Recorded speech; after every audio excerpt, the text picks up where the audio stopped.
Hello, everyone. Welcome to episode 22 of Barbarian Banter. I'm your host, Jonas Kilker. And I'm your co-host, Dane Miller-Haas. Our guest today is a creator who has made a huge name for himself in the online world of philosophy as he speaks directly to the issues and complexities plaguing the youth of today in a very raw and authentic manner that has resonated with hundreds of thousands of young men and women across the internet. Jett, thanks for coming on the show. Thank you guys for having me. It feels like an honor to finally be on the pod. I've been watching you guys for a while now.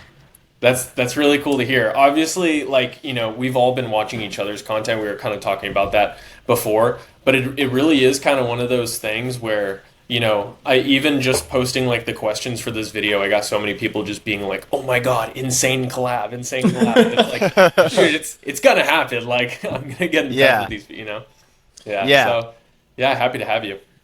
Thank you. Yeah, I feel like when you're in a niche, people would be surprised how little of a following you need for someone that's also has similar interests as you to find your videos. There are people that have sub 1,000 followers that are just into philosophy or like psychology or anything that like sooner versus later I end up like finding their stuff.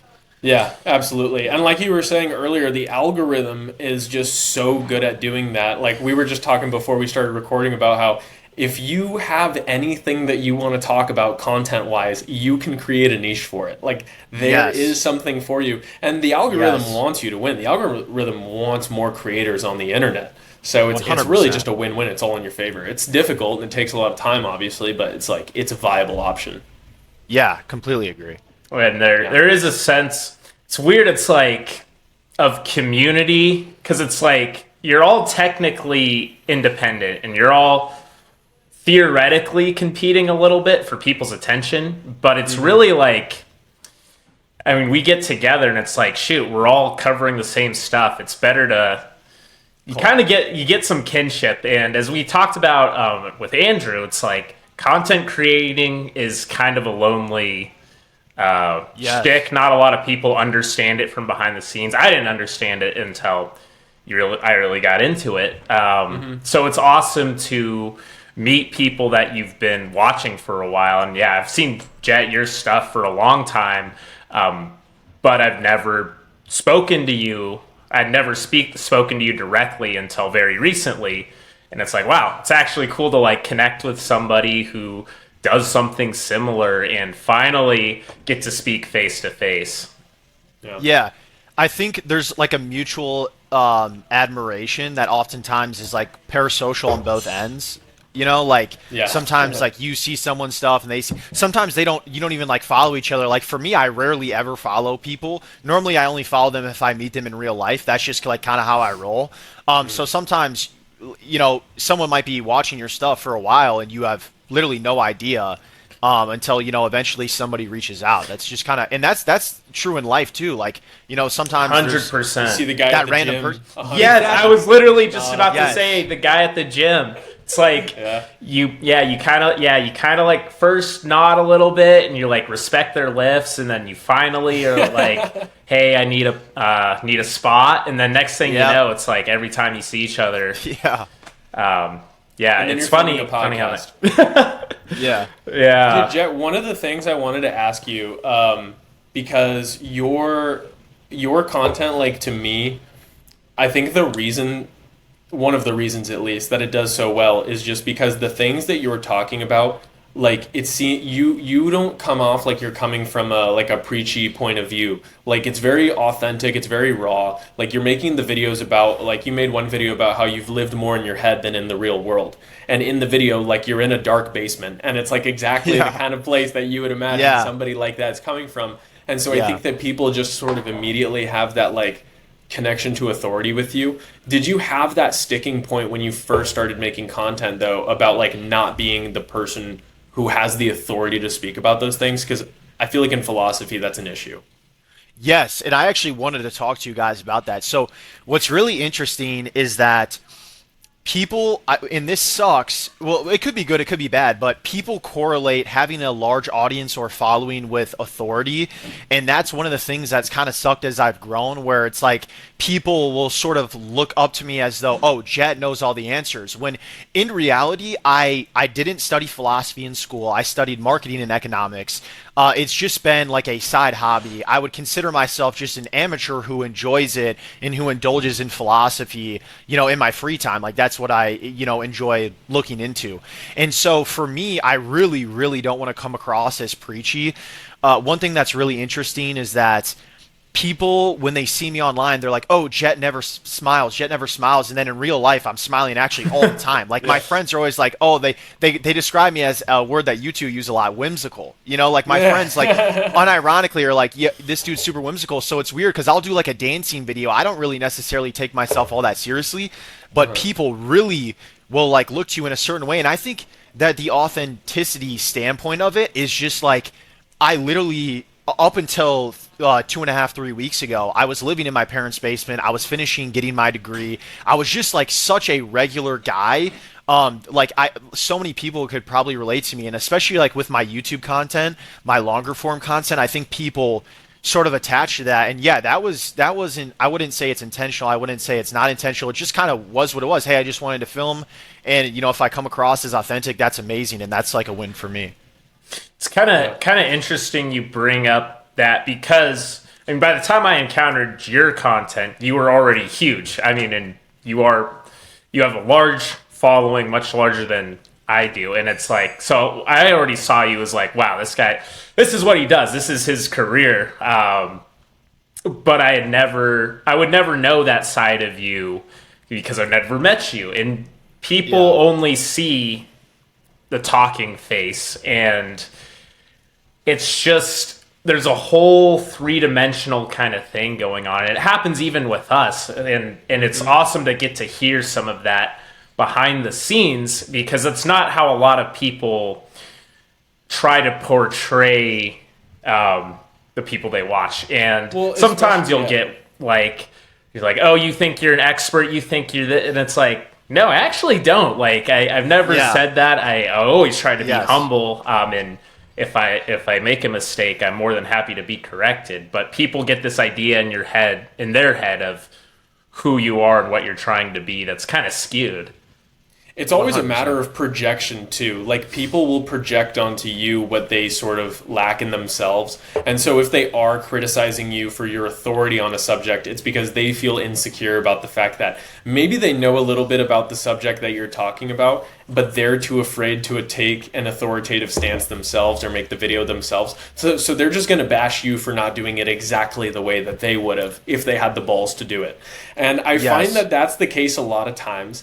And you, Jett, are like kind of a controversial figure in that sense, where like you really shouldn't be in a lot of ways, I feel like. But I almost made a video about you a little while ago, because there was one dude who like stitched you, and I stitched him stitching you. And this was like around that time that, to take the gym analogy, this was when we were just like guys who would like look at each other and just kind of like give a nod. Like maybe you'd seen my videos. Yeah. I had seen like one or two of your videos, but I had never like really known who you were, what your content was. And so when I saw that guy stitch that specific 5-second part of your video and then turn it into his own thing, I'm not reacting to you. I'm reacting to his projection of you and ultimately him. And so that's what my video was about. And then a bunch of people and I'm trying to remember exactly what the video was about. But what I'm trying to say is like, you have cultivated this, like, I was going to say in my video that you're like a pendulum. Are you familiar with the book Reality Transurfing by Vadim Zealand? I am not, no. Okay, so it's kind of like a spirituality sort of like manifestation style book, just about like sort of, spiritual physics and that sort of thing.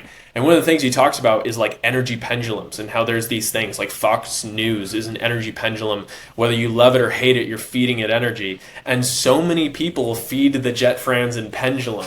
And just like whether they love you or hate you, they're giving you, whether it's on the very base level, it's like clout, or on the like highest level, they're bringing you new loyal followers who genuinely love your content and would have been like, oh my God, I'm so glad I found this guy.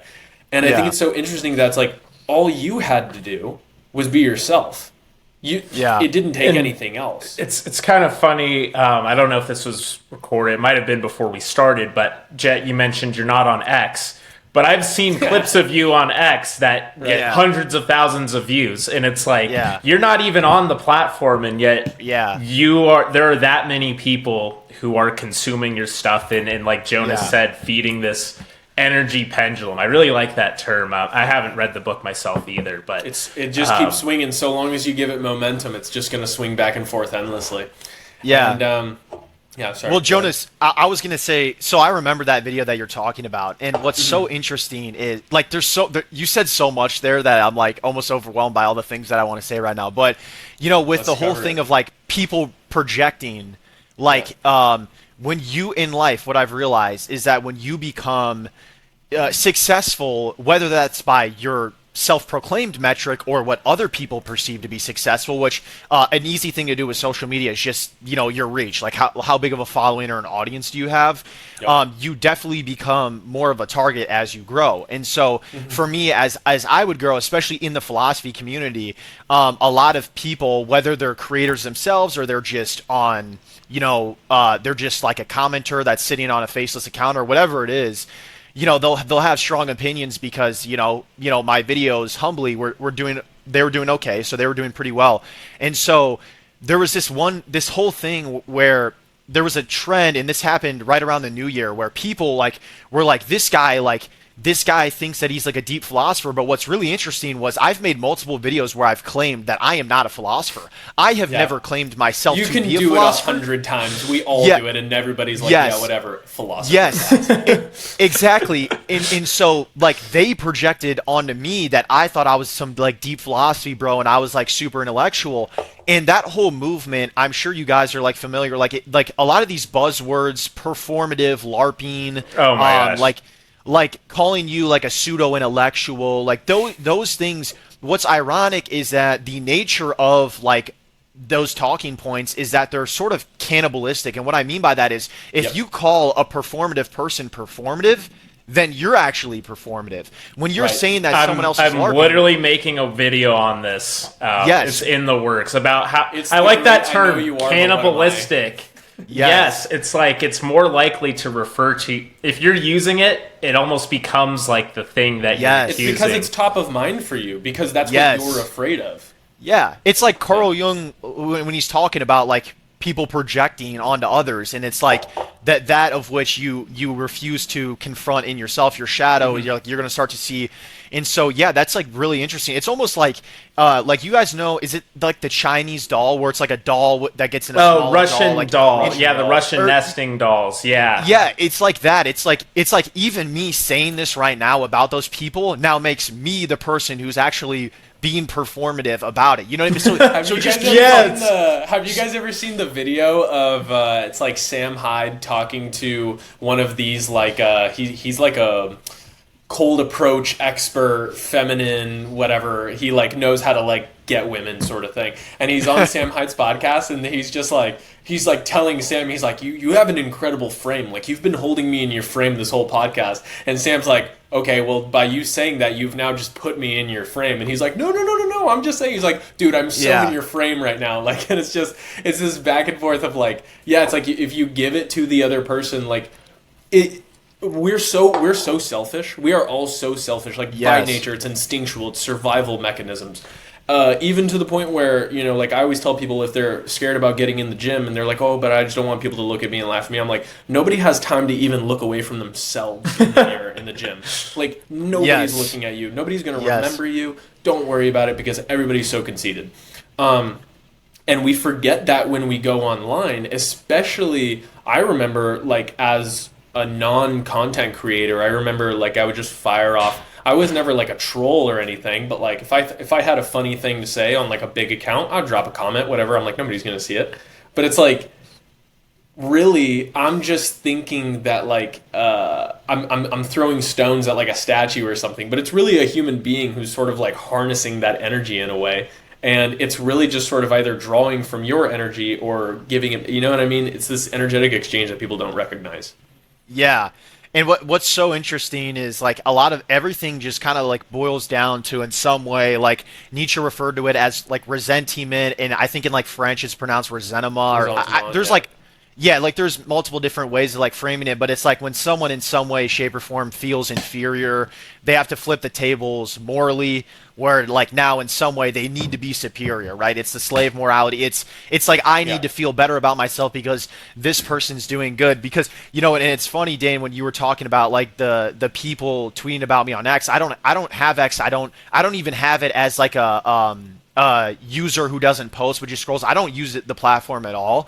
But I had someone that I know like sent me this tweet about me that went viral. Well, I don't know if viral, but it got like 500K views, and it was I went to a friend of mine's house, and he's like a content creator who's been in the pretty game for a sure while. I've seen this one.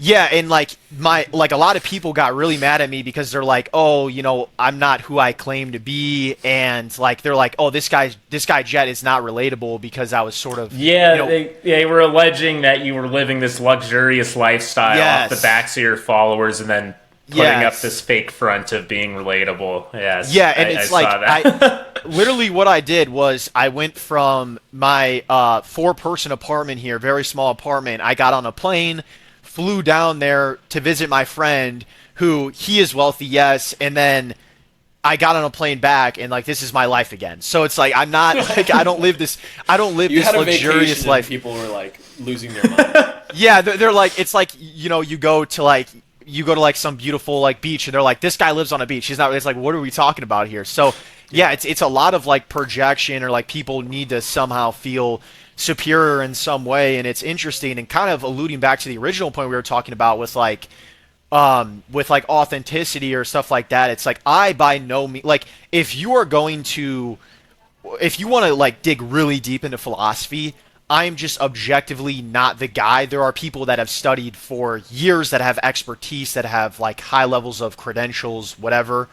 And nowadays it's like with the internet, you could go to like an actual professor and do that. I've never claimed to be this like all-knowing expert, but people have projected that onto me, and then they're like, oh, he doesn't know this about this. It's like, yeah, there's actually a lot I don't know. And for me, what's interesting is with philosophy, I like to research things that, or like I like to look into philosophers that I like and that I can apply their stuff to my life. And I'm not one of those people that like looks into every single different philosophy. It's like if I find something that I like, I'm gonna stick to that. You know what I mean? Yeah. Because it's not your job to profess and relate to people. Like you're just trying to do you. And I kind of wanted to ask that too. Like, what do you think that? Do you think that it is a sort of, I mean, I'll say up front, I do. I think comes from a place of jealousy where a lot of people who maybe actually are quote-unquote experts and have been studying philosophy for a long time, they see a guy like you get a little bit of emotion, get a little bit of swagger, and then they're a little bit ressentimentful, like they don't like the fact that they're like, well, this guy didn't study. He doesn't actually understand Nietzsche. Like, that's not fair. But, bro, there are no rules on the internet. You can say whatever you want. And at the end of the day, I think that people just don't want to see people becoming successful based off of just their natural gifts and talents. And you have the gift of gab. Like, you can talk and you make these videos, and they're not like heavily edited or anything. And I think people kind of resent how easy it may appear on the outset, but I know personally, as somebody who does that myself, a lot goes into it. So what originally went into sort of your, I guess, like introduction into these things? You didn't study philosophy in school or anything. So where did all of this sort of come from? How did it begin? Well, I honestly was that person that you were talking about before. I was the type of guy who was like very resentful of individuals who would do very well, who I thought were in some way, shape, or form less talented than me at like specific things. Yeah. Right? So I would just like see, like, for example, when I was in high school, I was the definition of a loner. I was acquainted with a lot of people, but I didn't go to prom, I didn't go to a single dance, I didn't even go to graduation. So I was very much one would describe me as like a social reject. And naturally what happens is people that are in that position, especially me, you try to act like you're above it. Like, oh, I don't care about social validation. You have to for your own safety. Yeah, but then like deep down, you're like, man, I just wish someone would invite me to go hang out. Like at the end of the day, and so I never got that. And so like with me, especially around the time that COVID hit, I was a sophomore in high school or a junior in high school, and I would just like. What else was I going to do with my time? I just started researching about philosophy. I just started to read. I started with classical literature, not philosophical works, like reading like Dostoevsky, reading Tolstoy, not necessarily philosophical works, but just stuff to get you like intellectually interested. Mm-hmm. And so I did that, and slowly but surely I fell in love with that, specifically like classic literature and just like thinking about life. And then once I started doing that, I kind of got this weird Raskolnikov-esque like superiority complex where I was like, ooh, like I know a little bit more than this guy. Like I'm better than him. And that really was how I felt. And which is kind of ridiculous because as I get older, I realize that it's like there's just so much that I don't know. I'm just so ignorant on so much. Yeah, it's like I really don't know a lot. And so, but then eventually I found who's my favorite philosopher of all time, Soren Kierkegaard. So I read Sickness Unto Death, I read Either Or, and I read Fear and Trembling. Those were the first works of his that I read, and I just fell in love. I mean, I was like, this is amazing. Like, this is right up my alley. And I'm like, okay, I'm really enjoying this, and I'm taking my time with it. Like, maybe like branch out and do these other things. And so, I still didn't make videos or anything about it until I was a few months into my last year of college. So I'm in my last year. I was studying marketing and economics, so nothing related to sort of like the higher sciences whatsoever. Yeah. So I was doing that, and then I sort of naturally was like, hey, I want to give personal branding a shot. But what a lot of people don't know about me is I actually last summer I was a streamer, like a desktop streamer. I'd play video games. I would just mess around, kind of like a Kai Cenat.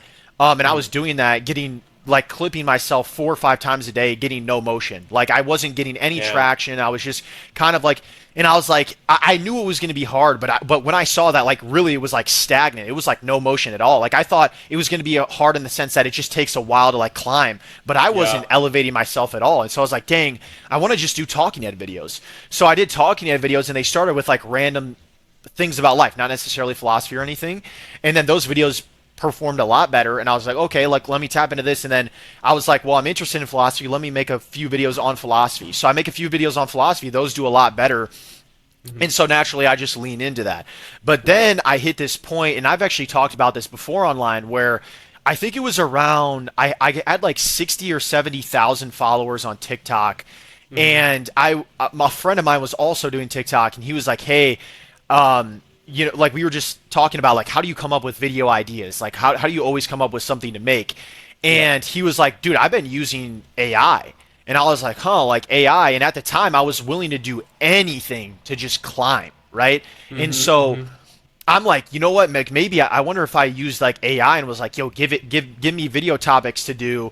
Then I could just like use that. And then it went from video topics to full on scripts, where I was using ChatGPT to make me a script, which I'm not proud of, but that was my arc. And what's interesting is a lot of times in looking back in retrospect, it's like my videos could have done just as well had I not used a script. So then I ended up doing that for like 2.5 months ish. And, people really, like a lot of my audience turned on me. And then I started to realize, hold on, the AI script's really bad. That's slop. I shouldn't be doing that. But I had to kind of go through that arc of like, because of the AI script. Because of the AI script, about it, or they could just tell. So what happened was there were some people that would be in the comment section. Well, not even that. It's like, I think, because I don't scroll on TikTok, I only scroll on Instagram Reels. But some it's much better.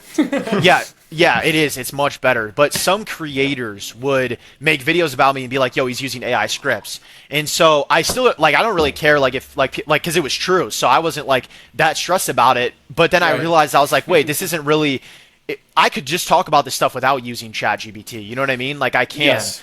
And so what people would do is they'd use, like, a false dichotomy where they're like, oh, so since he's using the ChatGPT, that means that he must be like not know what he's talking about. And it's like, wait. Like I actually do I am interested in this stuff and I research stuff, but I could see how they would think that because I'm using ChatGPT to like do this, and then I was like, hold on, I need to make a hard pivot. So around like middle of January, I really pivoted, and I haven't used an AI script since. But what's interesting is that, as we were talking about earlier, it's like anytime I have a video that does well, one of the top comments will be, "This is an AI script," and it's because these people, you'll never they're like, that.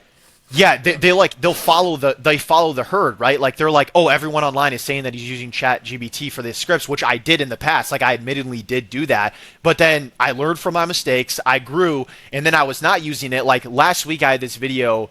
It did like 5 million views on TikTok and a few million views on Instagram, and the number one comment was like ChatGPT script. By the way, it's like that was 100% not a ChatGPT script, and there's nothing that would allude to that. Like once you use ChatGPT, you understand like the the way it talks. The way that it talks. Like it uses opposites when it talks. It's like it's not this, it's that. It's not X, it's Y. And it's like these people, they don't even know. Always be something. Yeah. No, sorry, keep going. No, it's like they don't know, but then they think they're being insightful by like saying this type of stuff. They think they're being insightful by calling you a LARP or a pseudo-intellectual, when in reality it's like you just they think exactly they're contributing to something. Yeah. It's funny because especially with the AI thing, someone did this, I can't remember what platform, but they took some like ancient or classical or medieval writing, whatever, I can't remember what historical period, but they put it without saying where it came from. And there was people saying, "Oh, this is ChatGPT. This is AI slop." And it's like, no, you literally can look it up and see when it was written. And it's like people will just say it. It'll throw it at anything that is not just like the most rambly, incoherent nonsense. They will toss that accusation at. So it's you just can't escape it. And yeah, when people frame you that way, and I'll be honest, like the first time I heard about you, I see those comments like, "Oh, he used AI," and it's like, when someone frames someone else that way, it's hard not to see that. Yeah. So it's no wonder. It's the headline effect. Yeah. You see the headline first, and then you just like, well, I don't really need to read the rest of the article. Like I know what it's about. And it'll go to, they'll just take it and run with it, and it's like this guy who uses ChatGPT and has never read a book in his life and lives this secret Playboy lifestyle with his rich house, and it's like all of a sudden this like fake version of you is like it's almost like another version of you like lives on the internet and in these people's heads. It's just funny, and you can't control it really. And something I noticed about you is that you don't really feed into a lot of the criticism leveled against you. I don't really see you directly reply to a lot of things. It seems like you largely just make your content and let it speak for yourself. So is that intentional, or is it just it doesn't affect you, you don't care? Like what's kind of like, how do you handle all of the criticism that gets leveled at you? Oh, we lost Jett for a second. That's okay. We'll wait and see if he pops back in. Hold on. I'm sorry. My internet just has been bugging out. Can you guys hear me? No worries, dude. Yeah, we can hear you. Okay. Looks like you're good now. Yeah. Okay, but I did hear what you say, and yeah, it's interesting because so let's with me, number one, I don't scroll on TikTok, so I don't really see a lot of the stuff that happens on TikTok. So that's just complete ignorance, to be honest with you. I just don't really see it. I saw your video that you made about me, but that's because I like your stuff. So it will show me, sometimes I'll scroll 2 or 3 things, and it's gonna show me yours because I liked your, you know what I mean? Right. But it's I'm fully aware that people perceive you how they want to perceive you. So you can try to defend yourself all you want. But at the end of the day, they're coping really hard and they want to see you in a negative light because that's going to justify where they are in life better. So if Jett Franzen has never read a single philosophy book and all he does is read ChatGPT, then that's going to make me feel better about the fact that, like because he has this huge following, it's it's I it's also do 100%. that. You know, it's They're like gonna be it's like a- it's okay that yeah. yeah, it's like 100%. Like he does not know what he's talking about. It's like this is just the ultimate cope at the end of the day. Wherein, it's kind of like the other thing that I wanted to add is that I really am not like super attached to it. Like humbly, I just try to like not have an ego with it. Where on Instagram Reels, I do see a lot of videos where people are hating on me, and a lot like the one thing that I really hate is, and this is an issue that I wanted to talk with you guys about on specifically the philosophy or maybe even like the history sort of community online. But it's this like really pretentious, you have to know absolutely everything there is to know, and if you if you make a video, which a video short form is going to be around 1 to 2 minutes long on average, if you don't talk about every single thing, if you leave no room for like nuance or anything, it's like they are going to rip you apart. And it's like, hey, at the end of the day, I'm trying to, number one, inspire people, talk about what I want to, but at the end of the day, social media, you're trying to grow, right? And so it's like I can't just make a 5-minute long video explaining something. And yeah, it's so interesting because like still to this day, I can't beat those allegations where people are like, yo, he's using like ChatGPT. I don't even try to fight it because it's like you look stupid if you're fighting it because you can't change their mind. And it's like, I literally I just recorded that video earlier where I was like, yo, if you guys like philosophy and you like my videos, you should probably actually read the books I'm talking about. Yes. Because there's a zero chance you're ever going to understand every single thing that I'm saying. I'm never going to be able to convey enough nuance. Even if I did an hour-long podcast, do you know why those books are 100 to 500 pages long? Because it's necessary for it to be that long. Yes. It's the only way you're going to get. And then they even write 10 books in their career because they couldn't figure out in one. And so it's like, it's this. Yeah, they think that you could possibly make a coherent, like you can make a catchy video, but that's what you're making is a video. You're getting people to think. You're getting people to go be interested in those things. You're not giving them philosophy.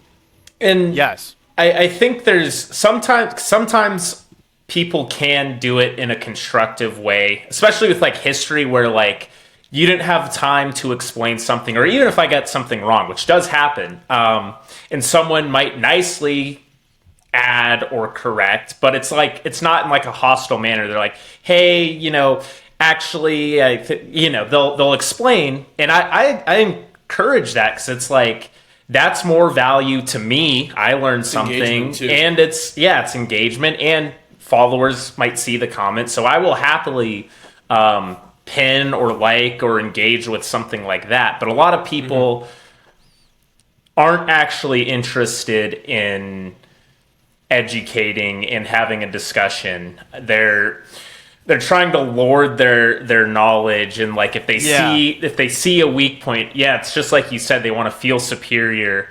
And a lot of the time it is this kind of, so I often say like the 0 follower, no profile picture accounts can be some of the most resentful, but more than that, it's like the guys who actually are trying to make a name for themselves, but their content just isn't cutting it for a variety of reasons in their niche. So they tear even if they know a lot, they don't have the motion, whatever the case may be. Like this one time, I remember this guy. I had my helmet on, my Sutton Hoo helmet, and he was like nitpicking the production or reproduction value of your helmet. Yes, and he was very knowledgeable about Anglo-Saxon history when I looked at his content, but his content had no motion. He didn't know how to make good content, and he didn't have a good following. So I think he was just so resentful that someone had taken something in his that too. That someone was in his territory, if you will, and he felt like it was like he should be getting the clout for it because that's what he's knowledgeable about. And it's just like, dude, like, I understand it's not a 1-to-1 reproduction. I'm limited by budget, and also I think it looks great still, and also, it's like most people do. Fuck. Oh I was like that's the dumbest thing. That's honestly one of the reasons that I post on X, because I think it's important as a content creator for me to try and like get as much reach as I can in different places. You reach different audiences, but I fucking hate that app. I hate that platform so much. Everybody Dude. on there is so resentful and disgusting, and they're all fucking. I'm not angry gonna and lie. sad about life. X is my social media vice. I cannot lie. Dude. I mean, that is that's like my crack cocaine, man. And don't get me wrong, I like posting on there, but only when I'm feeling like I got a little chip on my shoulder, I got a little edge, because it's only pure hate that comes out of there. There is like nothing positive for the most part. I post something on Instagram, it gets 100 comments, 90 are super positive, 5 are neutral, 5 are hate. Great, that's like a good ratio. TikTok is a little bit more back and forth, a little bit more like 50-50. And then X is just like, I post something, it gets 10 comments, 9 are just pure visceral hatred, and then one of them is like, I think I saw you on Instagram. Fuck. I will say, anything on X that like breaks out of my follower field, or like my people who are in the space, it's like going viral, if you will, I'll just mute it, because I'm like, now that it's in the hands of the masses, I'm gonna get like 1 billion of the worst comments ever. So I'm just not. Yeah. I can't even hear it. It's like, I think it's see also no because evil. everybody on X, like, I think everybody on X thinks they're an expert. Yes, an expert. An expert, exactly. Because that's the most, like, when I post a history video, I'll get all of these accounts that are just dedicated to history, being like, oh, did you consider this? Or like, oh, this is such an oversimplification. It's always that I'm oversimplifying something, and it's like, I am not a history textbook. I am a guy interested in history. And there's always give and take. There's no amount of video you can record that ever is going to do a topic historically full justice. It's just impossible. And you have to make choices of what can I include that is relevant without boring a general audience, without making it too long. You have to. And even textbooks do, even history classes do. There's just no way. So to purity spiral about that stuff, it's most of the time it's just bullshit. Yeah, and to kind of come back to your content, Jett, I think that's one of the reasons that it does so well and people resonate with it, is because you're not necessarily like you're kind of just talking. You're kind of just like talking to people about things that you're experiencing, that you know others are experiencing. And there's kind of no way that anybody can attack personal experience. So they'll find weird ways of doing it, like we talked about, like with the claiming it's ChatGPT, or that you're a pseudo-intellectual. That's a super easy one. Yeah. All that sort of thing. Do you think that that's kind of like why you find yourself able to do more of that content? Just because it, like you said, it kind of, you could write the ChatGPT script, but you could also just like do it off the dome. Because I've experienced that myself. Like there's been times where I've had video ideas and I'm like, I feel like I need to flesh this out more. Who can I talk to about this? And I don't know any like other people who are interested in this thing. So I'll go and I'll just try to do the voice thing with ChatGPT, and like I'm like, do you have any counterpoints for like this? I want to talk about this idea, and then like it doesn't say anything, and I'm just like, yeah, well, I'm thinking about doing it, and it's just like, that's a great idea. I like the fact that blah blah blah, and it doesn't say, and I'm just like, I'm just gonna make the fucking video. Who gives a shit? Like, it doesn't give me anything, because unless it's like specific hard information, it can't really do that, you know. And I think that's like the superhuman aspect of your videos. Yeah, I mean, I try to, and this is something that I think overarches what we've just been talking about. It's this idea of good faith. I want to interact with people that have good faith, and it's very easy to tell. It's very easy to tell when someone's bitter and trying to pull you down to feel better about themselves. But I want to interact with people that have like humility and good faith. Like, and another thing, Dane, you talked about this before too, but it's like sometimes you're wrong. I've been wrong so many times. I've misquoted, not intentionally or maliciously, but I've misquoted philosophers before, and I'm man enough to admit that I was wrong about that, and I can like move forward and have humility, because I actually at the end of the day want to operate with good faith. That's something that my father has always instilled in me. He's always said that since I was growing up. He's like, whatever you do, if you do it with good faith, merit and character will follow. So this is something that's missing, and especially from these sort of intellectual communities, that seems to be something that's like very, like, there's a lot of identity associated with how smart someone is, and I need to prove to you that I'm not a pseudo intellectual, I am a real intellectual. But it's like these people, like the least like it requires the least amount of critical thinking. It's the least insightful thing to just go and criticize someone and call them a pseudo intellectual. But what's interesting, Jonas, how you were talking about like the personal experiences was. I even have people that will like straight up just deny any of my personal experiences. There's been so many tweets about me. Like there were tweets that like this sounds so ridiculous, but they're like, this guy he's a 6'5" Chad. He's too good looking enough to experience depression. He gets with all these girls all the time. That's what it is. Like you're handsome. They hate you. There's so many people. I feel so awkward talking about this because it sounds very narcissistic. But like many people have talked about.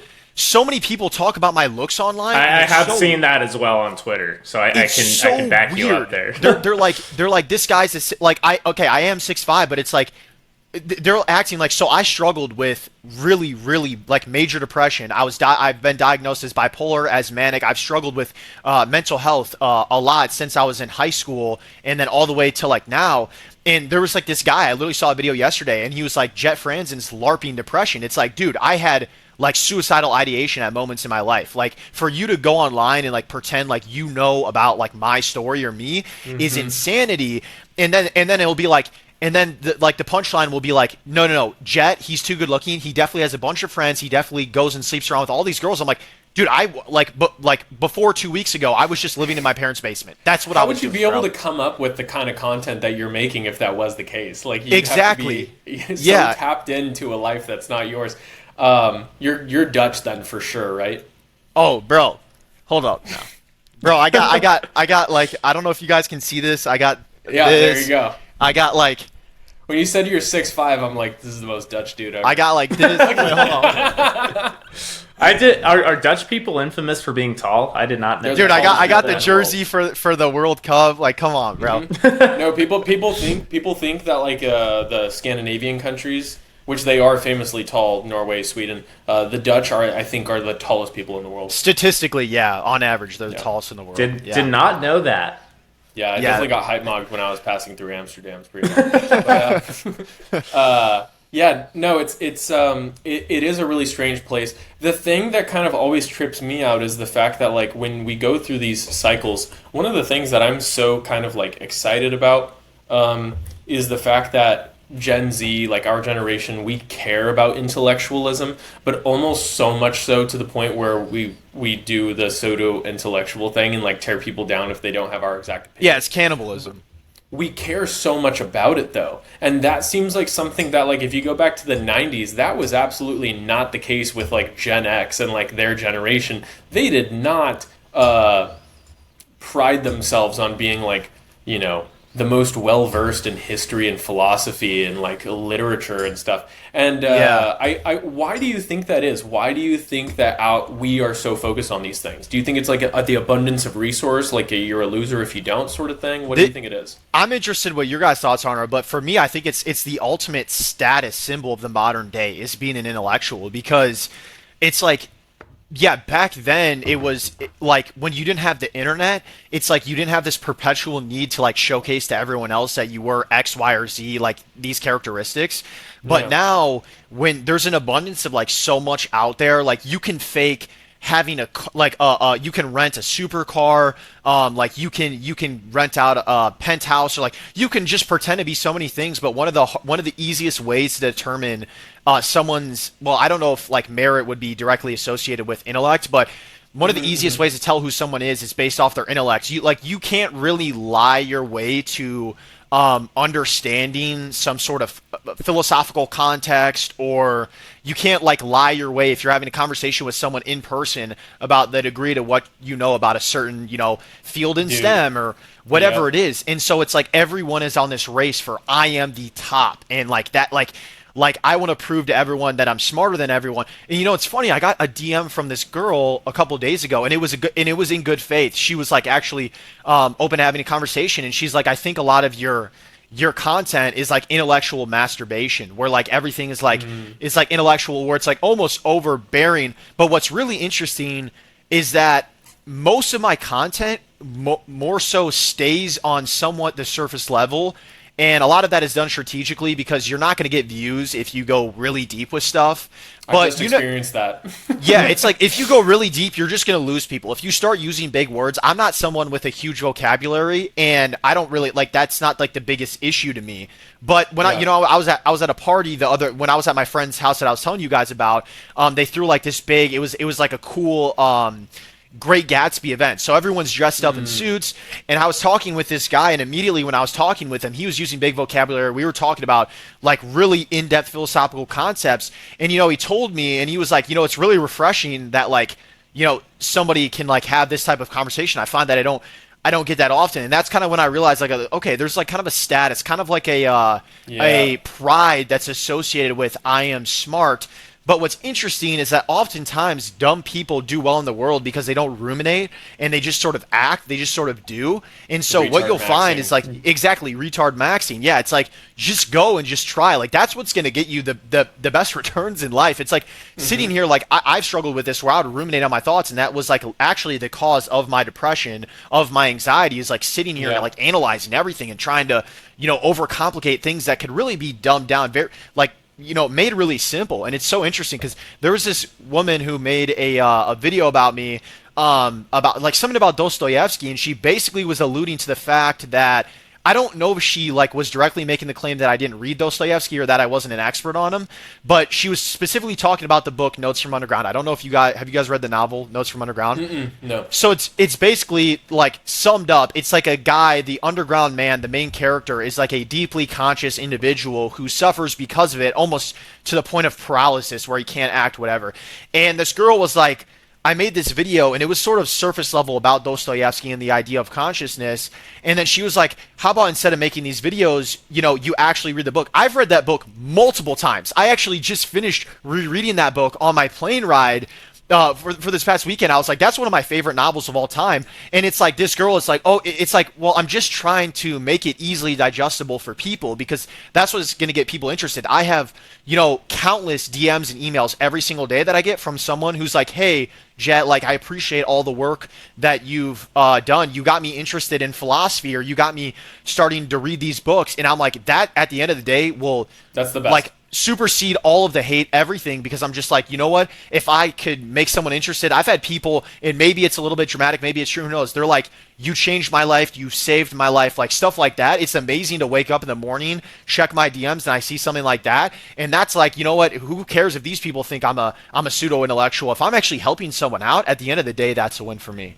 Dude, and it doesn't even take much. Like, I remember when I had 10,000 followers on TikTok, I hadn't even started posting on Instagram, and I was already getting videos, or I was getting messages from people saying, like, I love the content that you're posting. It's really made me want to, like, go back to school. My parents are, like, actually proud that I'm, like, trying a little bit harder in school because you've gotten me interested in these things, or, like, found something in myself that I didn't know. You know what I mean? Yeah. So it's like, it can literally take one video. Like you said, it's all about good faith. Like, if you genuinely act in good faith, you will reach other people who want that good faith and want to see that in themselves. And I think it's interesting, like you said, the status symbol thing, because to come back to the original point, I do also agree that that's exactly what it is. In a world where we have, like, everybody thinks that you are like a looks maxer because you are just like good looking, and people are going to assume that about you, or like whether it's like the steroid accusations if you're super jacked or something like that, whatever it is, people are always trying to like tear down status, but the one thing that you can't tear down is intellect, and if somebody is actually intelligent. And I think that that's why we're so fascinated by it, because it's like, and I get this message all the time, I don't even consider myself to be like the most intellectual person, but people will message me and just be like, how do I become smart like you? What books do I have to read? What do I have to do? Bro. And at the end of the day, it's like, you're never going to be able to sort of like replicate whatever experiences I've had in my life that have made me the person that I am. Yeah. And it does seem to come down to, I mean, like, maybe you have it or you don't. Maybe if you don't have it, it's just not your strength to play to, but there's other things that you can do too. But because all of these other things, we live in this world that's so abundant. Like, if you want to be really sharpened fitness. We have all of the science and all of the peptides and all of the drugs in the world to get you into the most elite shape possible with like not no effort, but like less effort than it would have took 50 years ago. Same thing with finance. You could make a ton of money by having ChatGPT start a business idea for you, and then you can grow a business and yada yada yada. You can't teach intelligence. It is the ultimate status symbol. Yeah. I think good points there. And also on the flip side, I think there's a couple things that I think for our generation specifically make it so much of a thing, if you will. One is the bar is so low in some ways too, because there is so much slop out there, and I don't want to overuse that term, but you open TikTok and the first thing you probably see is someone dancing or like AI animated tung sahur. The bar is really, there's a lot of crap out there. So, and that's what a lot of people, when they engage with my content, they're like, wow, I thought TikTok was the brain rot app and someone's actually saying full sentences on here. And it's like, yeah, they're like, is this TikTok premium? Yeah, I'm like, yeah, actually some people can speak full sentences. We're not all illiterate yet. So there's that. And also I think with us specifically, kind of Jett, like you mentioned early on, when COVID hit, I mean, for me, I've always been interested. Yeah, COVID is really like, it's like, it was the civilizational cycle endpoint and beginning point. Yes, and it hit right when we were coming of age. But for me, I've always been interested in history. I've always been interested in fantasy. A lot of the things I've been interested in that I talk about, I've been interested in for a while. But I was never interested in... After I finished athletics anyway in high school, going to college, I was not interested in self-improvement. I was not interested in intellectual topics, philosophy, any of that stuff, faith even. I just was like, I wanted to have fun, drink, party, whatever. But then COVID hits and I get sent home and I'm suddenly by myself, locked in my room for weeks. And it's like, there's only so much a video game can do. There's only so much a movie can do. And eventually it's like, you have to get in. The online world is the only thing you can really get into when you're not allowed to see anybody. And that's when I kind of started reading and getting into philosophy and kind of like discovering this whole purpose. So as much as it sucked and we had a lot of things taken from us, I think a lot of us as a result were forced to engage with ourselves more intellectually and find books and things to get into to alleviate our boredom. And I think it's a net positive in that sense. And I don't know if without that I would have gone down the same path that I am now. So for better or worse, it happened and we're all here. And I think a lot of people got on that train starting with COVID, specifically for our generation. And I talked to like my parents, like my dad, and the thing for them when they were in their teens and 20s was looking cool, being a badass, definitely not reading. If you did that, you were a nerd. It's just aura maxing. Yeah, which has its value too. I mean, I think you can get too far down the intellectual LARP, and I hate using LARP as a bad term, but I guess surrogacy, I would say, surrogate experiences get to not doing things in real life or using the information you gather. But there's a balance in all things, and I think we're doing a good job of finding that. I think a really important skill that's becoming increasingly more important as time goes on and the internet expands and you have more AI content that's like literature content where you have like AI writing articles, is discernment of what is good information, what's bad. Because people will be like, oh, if something's true about the world, and this is more kind of conspiratorial, but they're like, why would they ever allow something to be published online? Well, it's like what they've done is they've just flooded the information where there's so much information that it's hard to discern what is actually true, what's fake, what's somewhat true but exaggerated, and so. And that's kind of contributed to the intellectual slop. It's like you have an abundance of this information. Now we have to determine what's true, what's fake, and how does one come to these conclusions. But I like what's even valuable. Yeah, what's valuable. And Dana, I really liked what you said, that point you made at the end there, where you were talking about how it's like you actually have to apply this information, because what good is it if you just read all these books and then you stay in your room? Because that is something. That's why I'm not a philosophy purist. And I don't think you necessarily need to be. It's like, if I have all of these books memorized to the letter and I can correct you about some little niche information about Nietzsche, but I have nothing to show for it. It's like, who gives a fuck? And I made a video about that, and ironically, some people were like getting nitpicky about like analogies and stuff. And it's like, you are the point. You are the point. Like, and also, I think you made a great.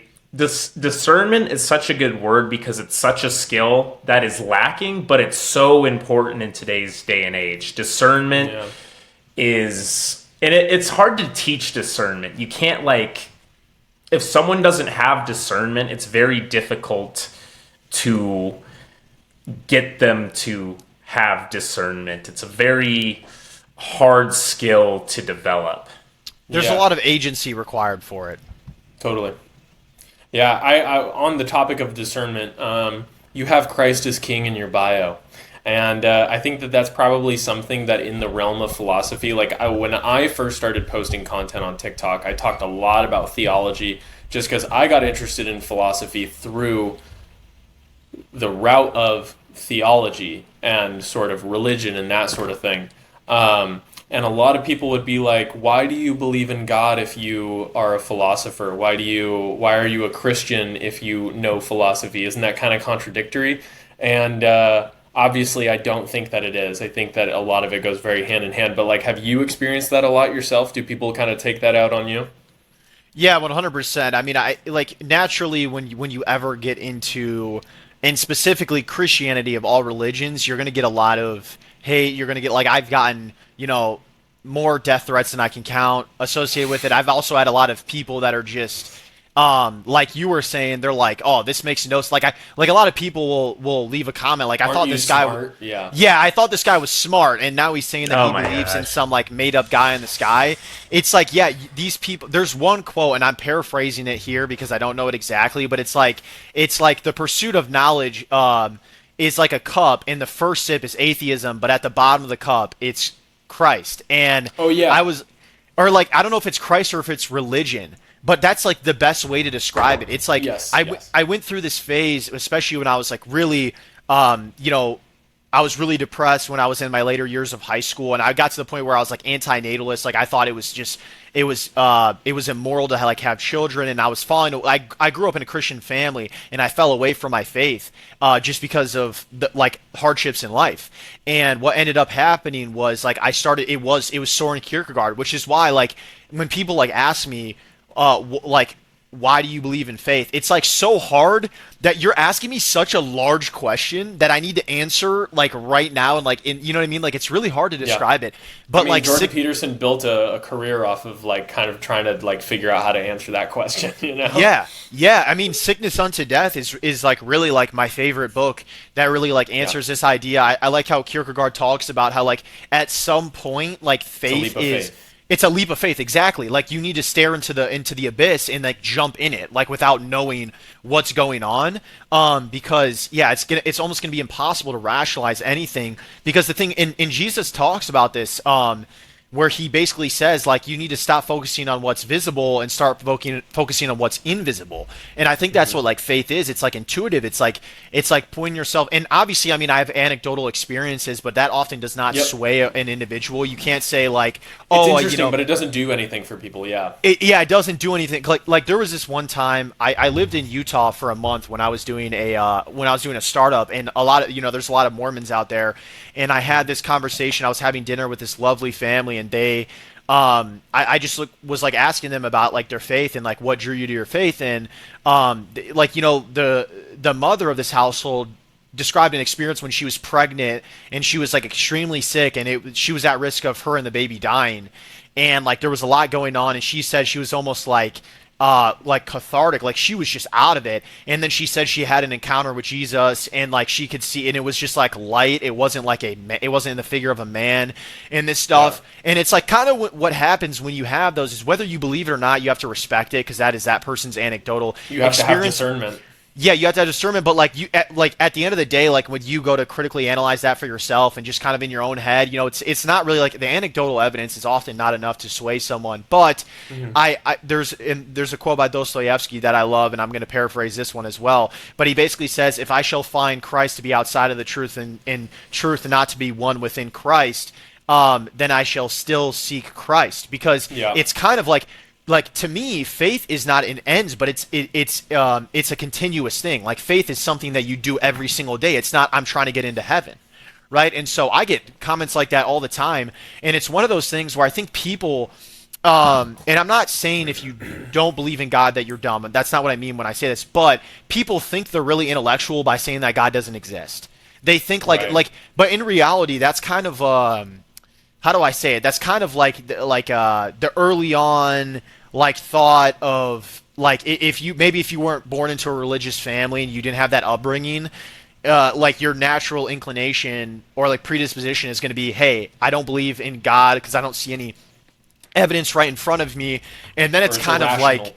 Yeah, it's irrational, but then also what this does is it builds and it sort of conditions the neuroplasticity in your mind to look for things out in the world that reinforce that belief. It's just basic cognitive bias. Like you're going to go through life and you're going to think that, this certain thing is associated with the fact that like there's no God, like nature isn't equal, children die, they get sick, so there's no way that God could be. And honestly, the inverse of that is true too. People that are born into religion often look for, like maybe something went really well for them in their career. They worked really hard and then something landed for them, and then they, give all the glory to God. And then maybe there's like that cognitive bias as well. But for me, it's just you have to have like I had a deconstruction of my faith where I fell out of my faith and I was just like really depressed and I was going through a hard time. I was socially rejected. I didn't really have much going for me in life. And then all of a sudden it's like I start to read Soren Kierkegaard. I'm like, wait, like there's something about this that I really like, and start to go into that, and it's almost like it's really an addiction at that point where you just become obsessed with this concept of, and it's sort of built also in existentialism, which is another reason why I like Soren Kierkegaard, because he's widely regarded as the father of existentialism. But, it's kind of like I'm trying to make sense of my existence, of my being, and it gets very addicting. And like, I just found myself literally every single night sleeping in my bed and just like sitting there thinking like, oh, what is my purpose? What is my reason for being here? And that's sort of how I found Christ. It's in the silence, huh? Yeah, 100%. Yeah. It's in the boredom. It's in the silence. It's one of those things. It's hard for people to encounter nowadays because there is really no silence anymore. And I know for myself, like I grew up in a Christian household, so I kind of always had these ideas floating around. And I tried to go through that angsty phase where I was like, I don't believe in God. I don't believe in any of this shit. It doesn't make sense. But then, like, I knew intuitively in my heart, I'm like, I don't actually believe that. Like, no matter what sort of conditioning I've been given by my parents through faith in religion or through the school system and just modernity, that it doesn't exist and that I should be rational. Like, one of them just intuitively made sense to me and the other didn't. And I guess I'm lucky for that. But at the same time, I do think that it is just a matter of like, okay, like let's put our phones down for a second, and like you just ask somebody like, what do you think happens after you die? Like, why do you think we're all here? All these sorts of things. And usually the rationalist person is just going to say that they've never really thought about it that much, or who cares, And I'm like, Well, if it exists, it's the most important question that we could ever ask ourselves. And if it doesn't exist, then like maybe the it's just the joy of trying to figure out the answer anyways. You know what I mean? Yeah. There's a couple interesting things here with one, atheists, and two, I guess you would say nihilists, or people who say nothing matters, we're all floating atoms on a space rock. You know that whole spiel.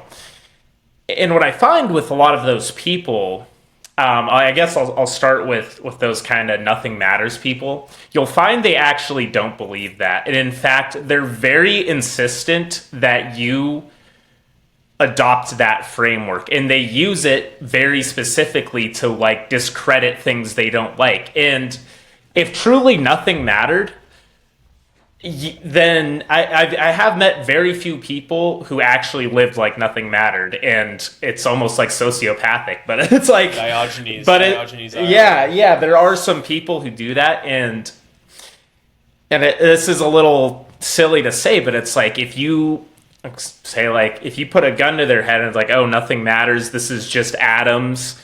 It's like, of course they're going to plead for their life.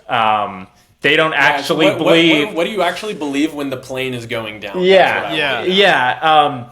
So they don't do that, and then the whole kind of atheist thing with like, I'm an intellectual because I don't believe in magic sky daddy. For one, I think most people, and this includes a lot of religious people, but I think most atheists have a very small-minded kind of literal view of God as like man in the sky, magic, all of these things. They have a very hard time thinking about things abstractly or in such a wide scope that it's not easily comprehensible by human experience. Yeah, like nothing actually even forms up there. Yeah, it's very hard to, for example, imagine a God who can exist in all places at once, who's beyond space-time, all of these things. And so when they discredit Sky Daddy, it's because they picture him as, there can't be a person, they take it very small-minded like that. And then there's also the fact that they treat their non-faith very religiously. They have their own holy texts, they have their own doctrines, and they'll even fight amongst each other over various things. And it's like, yep. The human mind is religious. It's, even if you don't believe in faith and you don't believe in something divine or beyond the corporeal, you probably still interface with your beliefs in a religious manner. You worship science, or yes, something like that. Yes, you worship. Yes. So drop the whole "I'm above it." You're not. You're not above you're not above your psychology. Yeah. Now that you might have different beliefs than me, and I've gone through kind of Jett, like you said, and Jonas. I guess I never was an atheist directly, where I thought I don't believe in God, but I went through a phase where I was like, the matters of the flesh are way more important to me than the matters of the spirit. If I need to like ask for forgiveness when I'm 50, fuck it. I want to do what I want to do right now. Didn't care about any of that. And it was hollow. It sucked in retrospect. There was nothing at the bottom of the glass there. Yeah, and it doesn't produce any good fruits. And one of the things, like, that Jesus said, you will know them by their fruits. And the fruits were not sweet. No. Yeah, and that's where bitter. it kind of came back to like, there's something to this, that I grew up being like, whatever. Wow. There's something, even if I can't intellectually understand it or rationalize it, there's something here I have to follow the thread for. And that brought me back into faith. And I'm not saying I have my faith all figured out or anything. It's never the case. It's always evolving. My perspective's always changing. But to completely write off faith as silly, I think, is one of the stupidest and small-minded things you can do. Yeah, something you said about the nihilism too. It's like I've gone through periods of my time of my life where I'm nihilistic, but in a weird way that actually doesn't necessarily contradict with the Bible. I think of the book of Ecclesiastes where it's like vanity, vanity, all is vanity. Like I've seen all the things under the sun and everything's meaningless. I think it's like uh, the point of in my opinion or my belief is that like the point of life, why God gave us life on this earth, is to build our faith, right? And like we go through struggles and we suffer so that we can build our faith, and like that's sort of like the reasoning behind everything that we're doing. And when you are nihilistic or maybe you hate life and you're like, yeah, none of this makes sense, it's actually because ontologically you love life. Because Harry made a video exactly about that. I love that idea. You literally love life, and that's why you're hating it, is because you know how beautiful life actually is, and like your life is not amounting to that. So you don't necessarily hate life, you just hate like your current situation that you're in, which oftentimes is self-inflicted. You love life ontologically. They love life so much that they reject the idea of an afterlife, and they want to make their life that they're currently living as worthwhile as possible and as perfect as possible, which I don't necessarily see anything wrong with. One of the things that I've always not caught criticism for, but people have thought was really curious is like when I talk about religion or my faith or spirituality, I have never really focused on the afterlife. I've never really focused on what it's like after I die, because I do wonder about it, but it is what it is. And like that's not what's important to me. I don't believe in Christ because I desire to flee from this world. I don't believe in Christ because I hate this world and I want to be in a different place, and like just get me there as soon as possible, and I know it's going to be amazing. It's like it is going to be whatever it's going to be. I want the truth now. And if I believe that this thing is true, regardless of what it's going to mean for me in the future, I'm going to stand by that thing. And if it reaps beneficial fruits in my life, all the better. Yeah, that's a good point. In the afterlife, it's funny because, and I'm not saying I believe this, but if it is in fact true that nothing happens after death, you just vanish from existence. Well, you can't regret it because I mean, but if there is, there's no point in getting hung up on what it's like. If you have if you have your faith, you're gonna step off the mortal coil at some point. That is the one truth I think most people across different faiths can believe in. This life that you're living right now in a physical body, in the physical realm, is going to end at some point. It's unavoidable. Well, I say that, but there's transhumanists, and there's the whole moral question of, can you live forever? Can you upload your consciousness into machine? I guess that's a whole nother can of worms you can go down. But accepting that, you are going to get old and die, and some believe, including myself, that there's more beyond death, and some don't. But just because I think it is going to be good doesn't mean I'm in a rush to get there. I do think I have things worth living for in this life right now that will pay off, and I enjoy life. I do love life, and life's not always easy, as you said, Jett. Sometimes when life sucks, I take that and it's like, yeah, because things can be better, because I felt happiness before, and I felt love before, and I felt accomplishment and joy, and I want those things, and I want to bring those things to other people. So there is always kind of a love and lust for life if you are honest with yourself. Yeah.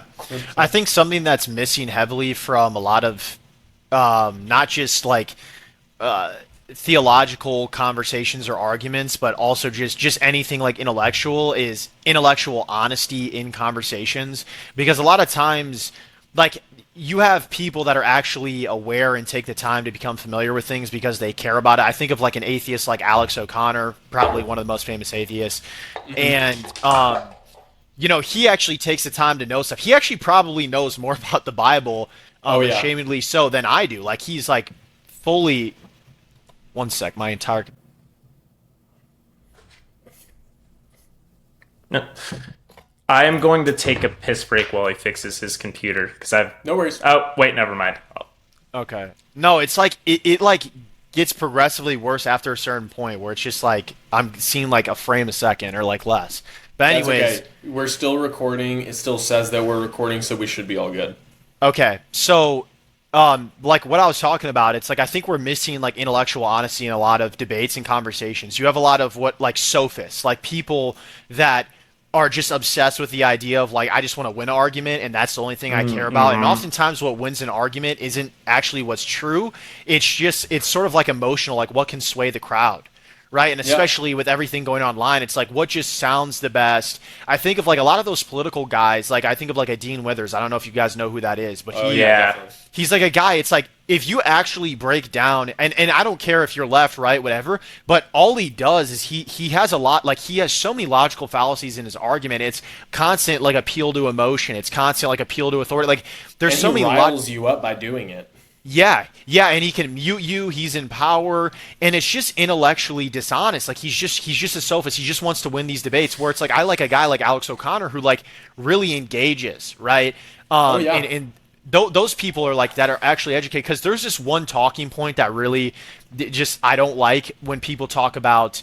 Not even necessarily Christianity, but religion in general. They'll say, "Oh, if you have the threat of like going to hell and like you're just trying to go into heaven, that's why you're acting like a good person, that's why you're moral, then you're a piece of shit." There's a very like famous monologue in True Detective that's like if the expectation of divine reward is the only reason why you're acting like a good person, then brother, that person is a piece of shit. Well, it's like, but they don't even I can't speak to other religions, but in Christianity you don't get to heaven off of acts.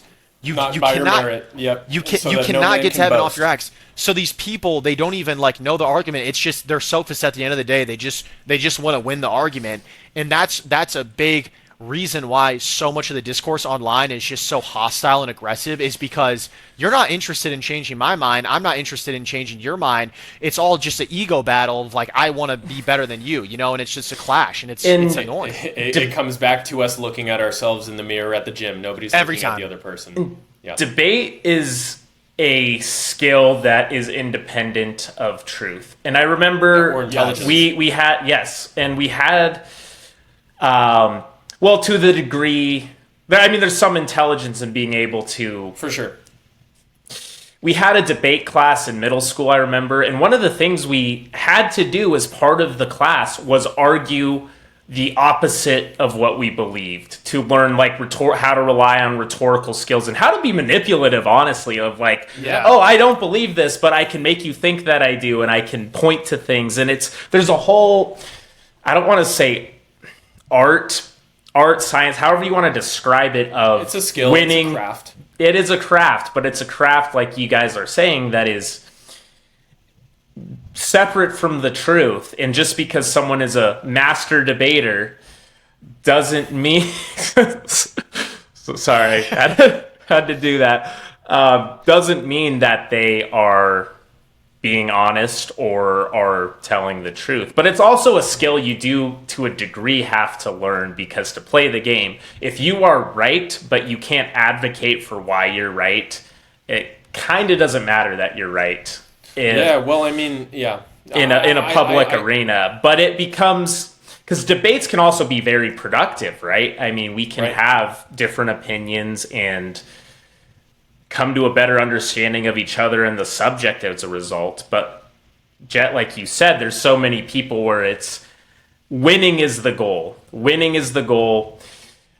Gassing up their audience who agrees with them and putting the other person down, putting their enemy down. It's a whole ego thing. And that's where all these little tricks and fallacies and everything come into play, because it's just smoke and mirrors to... Yeah. I think the thing that's important is, like Jett said earlier, it's about good faith, because when one of the first classes I took in college was a debate and argumentation class, and one of the things that we would do is we would write out we had to write like our speeches, essentially, our debate points for both sides, and we would not find out until the day of which side we were arguing for. It was literally not until they would be like, all right, Jonas and Dane, you guys come up here, and then he would draw from a hat and he'd be like, you are arguing for environmentalism, blah, blah, blah, whatever.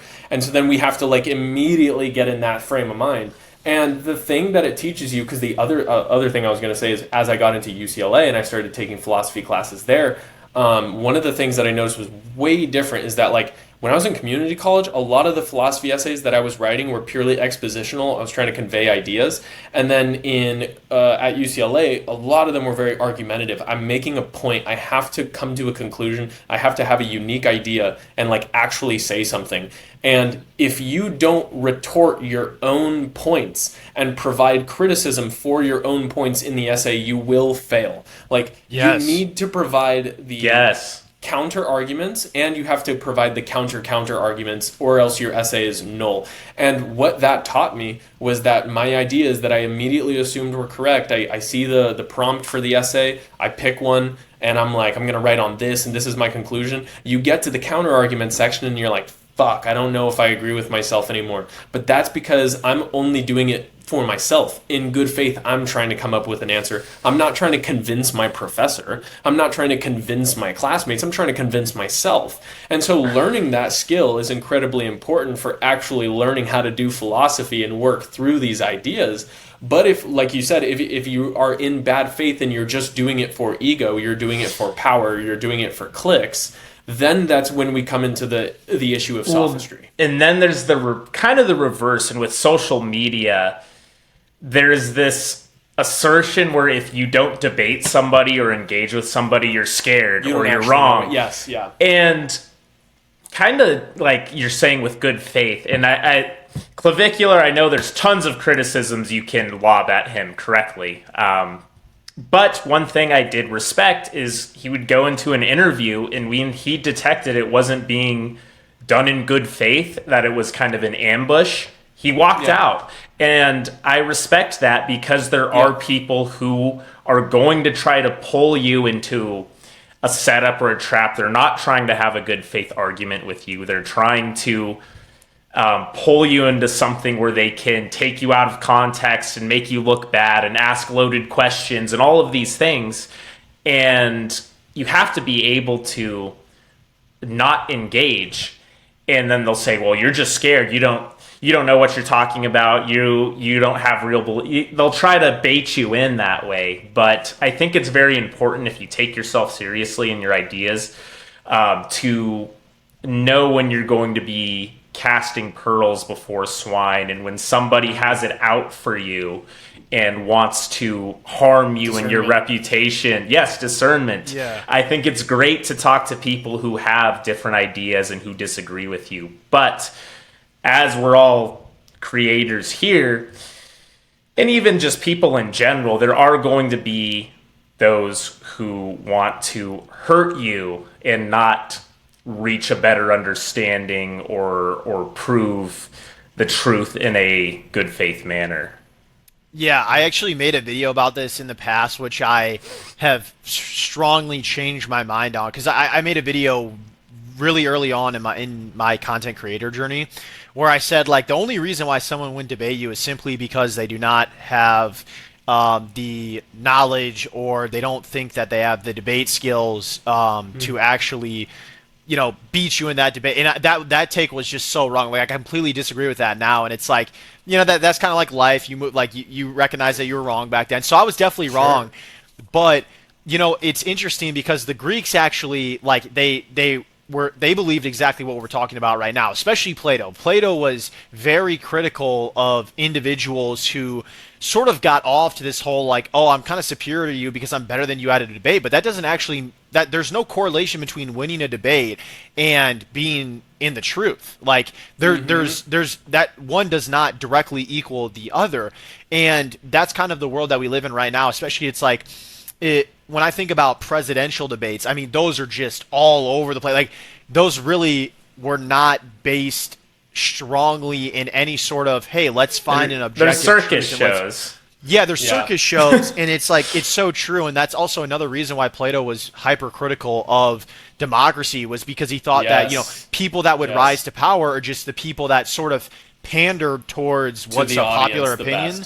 Yeah, and how can they be the most charismatic? And oftentimes, what the most charismatic person is just, do they reinforce what the audience believes? And that's it. Like, do I say the thing that's the most popular because it's going to make me popular? Like, I remember when Obama originally ran with Joe Biden on his ticket, they were like anti-homosexual marriage, and then you go years later and then they're pro homosexual marriage, and I don't care what your opinion is on that, but that's undeniably like, hey, you just flip sides because the culture changed and is now accepting that, so now you're going to accept that. I mean, that's just like the perfect example of it, where now like it's, where's the actual merit? Where are the people that like stand for what they believe? And that's why I have a deep level of respect for people, even if I disagree with them and what they believe, like I just straight up don't agree with it.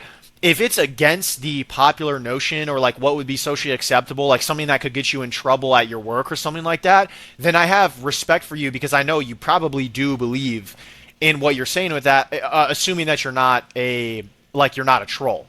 So there's definitely something to be said about that. And that once again, I mean, that's a lot of the discourse that goes online, is just like, hey, I just want to like, haha, I got you, I won this debate. Well, it's like, what did you accomplish by winning that debate? Sorry, go ahead, Dave. It kind of ties in back when we were talking about people nitpicking like your content, or like, oh, you missed this. They're just little gotcha moments that people go for, because that's what a lot of internet discourse is. It's gotcha, and you can't address everything in a video, so you can't.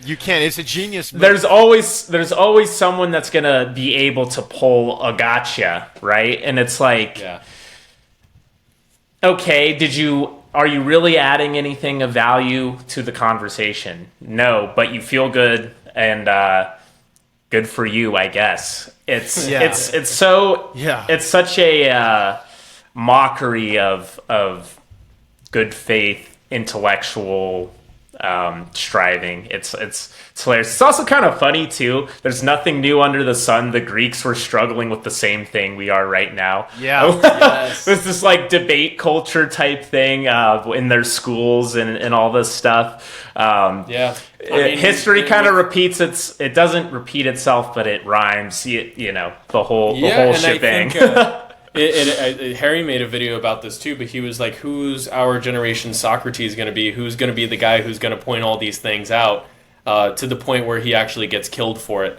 You could argue that there's been a couple people who have been killed for the things that they were, But without getting too overly political, I do think that we're reaching kind of a critical mass of classical ancient Greek civilization, where we're realizing democracy is perhaps not the most viable option, and you're not evil for thinking that. You're sort of just critical.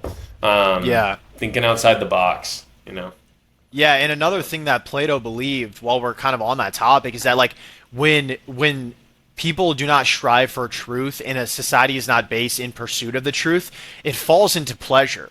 And that's like, that becomes sort of the highest order, is like the pursuit of the pleasure. A friend of mine recently made a video about this, where he was kind of talking about like, there was just some like event at the White House with what was it, like the UFC? UFC 250. And it's like everything that's sort of going on around us seems to be it's falling away from like real merit, and it's falling into like pleasure and like sort of low hanging fruit. Like everywhere you go, it's just like, hey, if I can make a buck being an OnlyFans model, then I'm gonna do that. Right. And when this sort of people think that we're deep into it now, but I would actually argue that like we're really just seeing the start of this, especially like if AI comes in, and I don't really know, like no one really knows, but like if AI really comes in and makes it so that a lot of people don't have to really work as much to survive, and sort of makes it so like there's more freedom to kind of pursue what you want in life. Who knows if that's actually going to happen or not? But it's like, what do you think these people are going to fall into? They're going to fall into, sort of whatever satiates their degenerate diet. You know what I mean? But at the same time, I also feel like that will kind of be the thing that separates the wheat from the chaff. That's going to be yes. It's going to be the divided, because like I'm kind of writing a script about this right now. I'm writing like a 3-part series. I should probably just turn it into a YouTube video. But essentially about like how, some people, technology is here to stay whether we like it or not, and it's really going to be a matter of like how we are capable of using it. And the people who are capable of using it will use it, and the people who are not will be used by it. And so I think, like you said, the people who are not capable of using it, they're going to fall into the trap of, AI can do your job now, you can make money off of it, universal basic income or something, and then like everybody just falls into this pleasure trap where they could just like pursue their carnal interests at all times of the day. Some people are going to use it to rise up and become the new aristocracy. And I almost think that that's kind of like and it doesn't even need to be in like a technocratic transhumanist way where they like control the population or something, but it's just like, it's kind of like COVID. Did it ruin you, or did it build you, And I think that we're constantly going through these checkpoints. And I think the growth of AI is just going to be another one where it's going to show everybody's true colors more and more. Yeah, and it's kind of like there's kind of like a pendulum too, where it's like it swings one way. We're making things very, I guess you could say, egalitarian, where it's like we're reducing pressure, we're equalizing everybody, and then it's going to snap. And you see this, this might be a little bit of a strange analogy, but prey and predator populations, when predator populations decrease, it gets to a point, the prey population gets so big, and then the predator population explodes because there's all this abundance of food. And all of a sudden it completely reverses. And I think, like you're saying here, there's so many traps. It's so easy. But like with, for example, having children, right? A lot of people are against having children now, won't have families, think it's liberated to not have kids, or it's morally right to not have kids. But 50 years from now, when they're 60, 70 years old, the few people who did have kids, well, now they have kids and their kids have kids, and they're the ones with the families, and they're the ones that are inheriting the world back. It's like, okay, well, unless you can actively keep recruiting people to your self-destructive ideology, you're eventually going to die out, because there's you don't pass anything on when you don't have kids.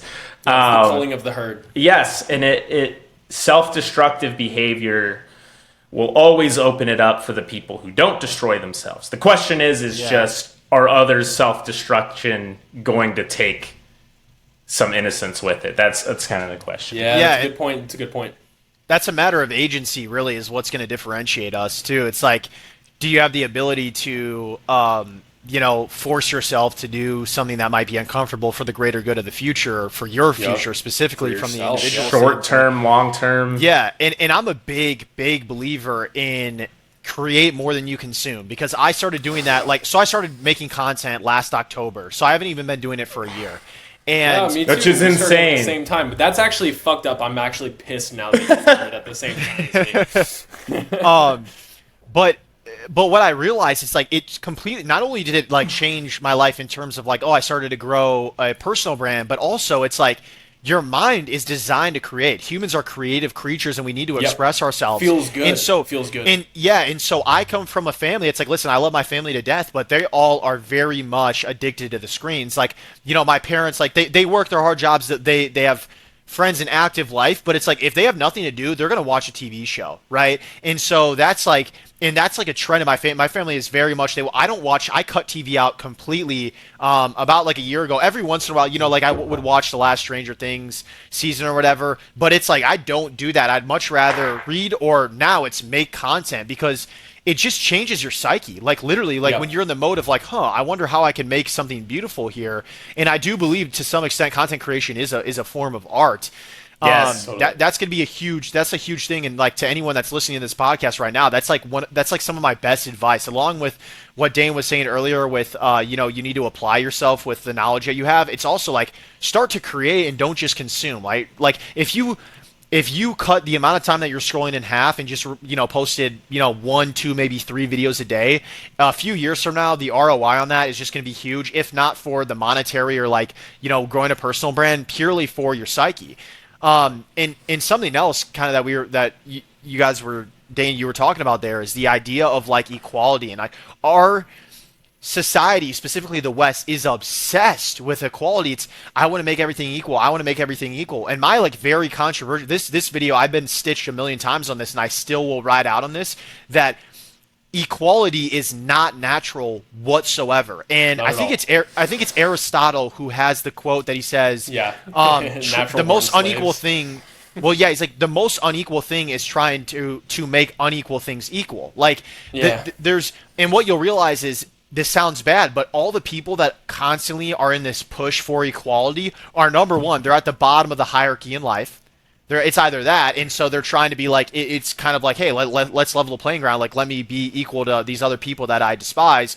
Or number two, it's kind of like these morally righteous virtue signalers that kind of just like want to feel good about themselves. So they're like, oh, it's like you like live in the Upper East Side of Manhattan. You're like super wealthy, and you're like, oh, I'm going to be, supporter or an advocate of the poor and stuff like that. And like, listen, I'm not saying that that's not cool. Like, absolutely, you should help your community out. But a lot of this stuff, it's like, innately and ontologically, humans are not equal. So when you try to make them equal, you are literally like you're pushing oppression onto people, right? So like, there's different ways to be. I think some humans are superior, and there's different ways. You can be smarter, you can be stronger, you could be better looking.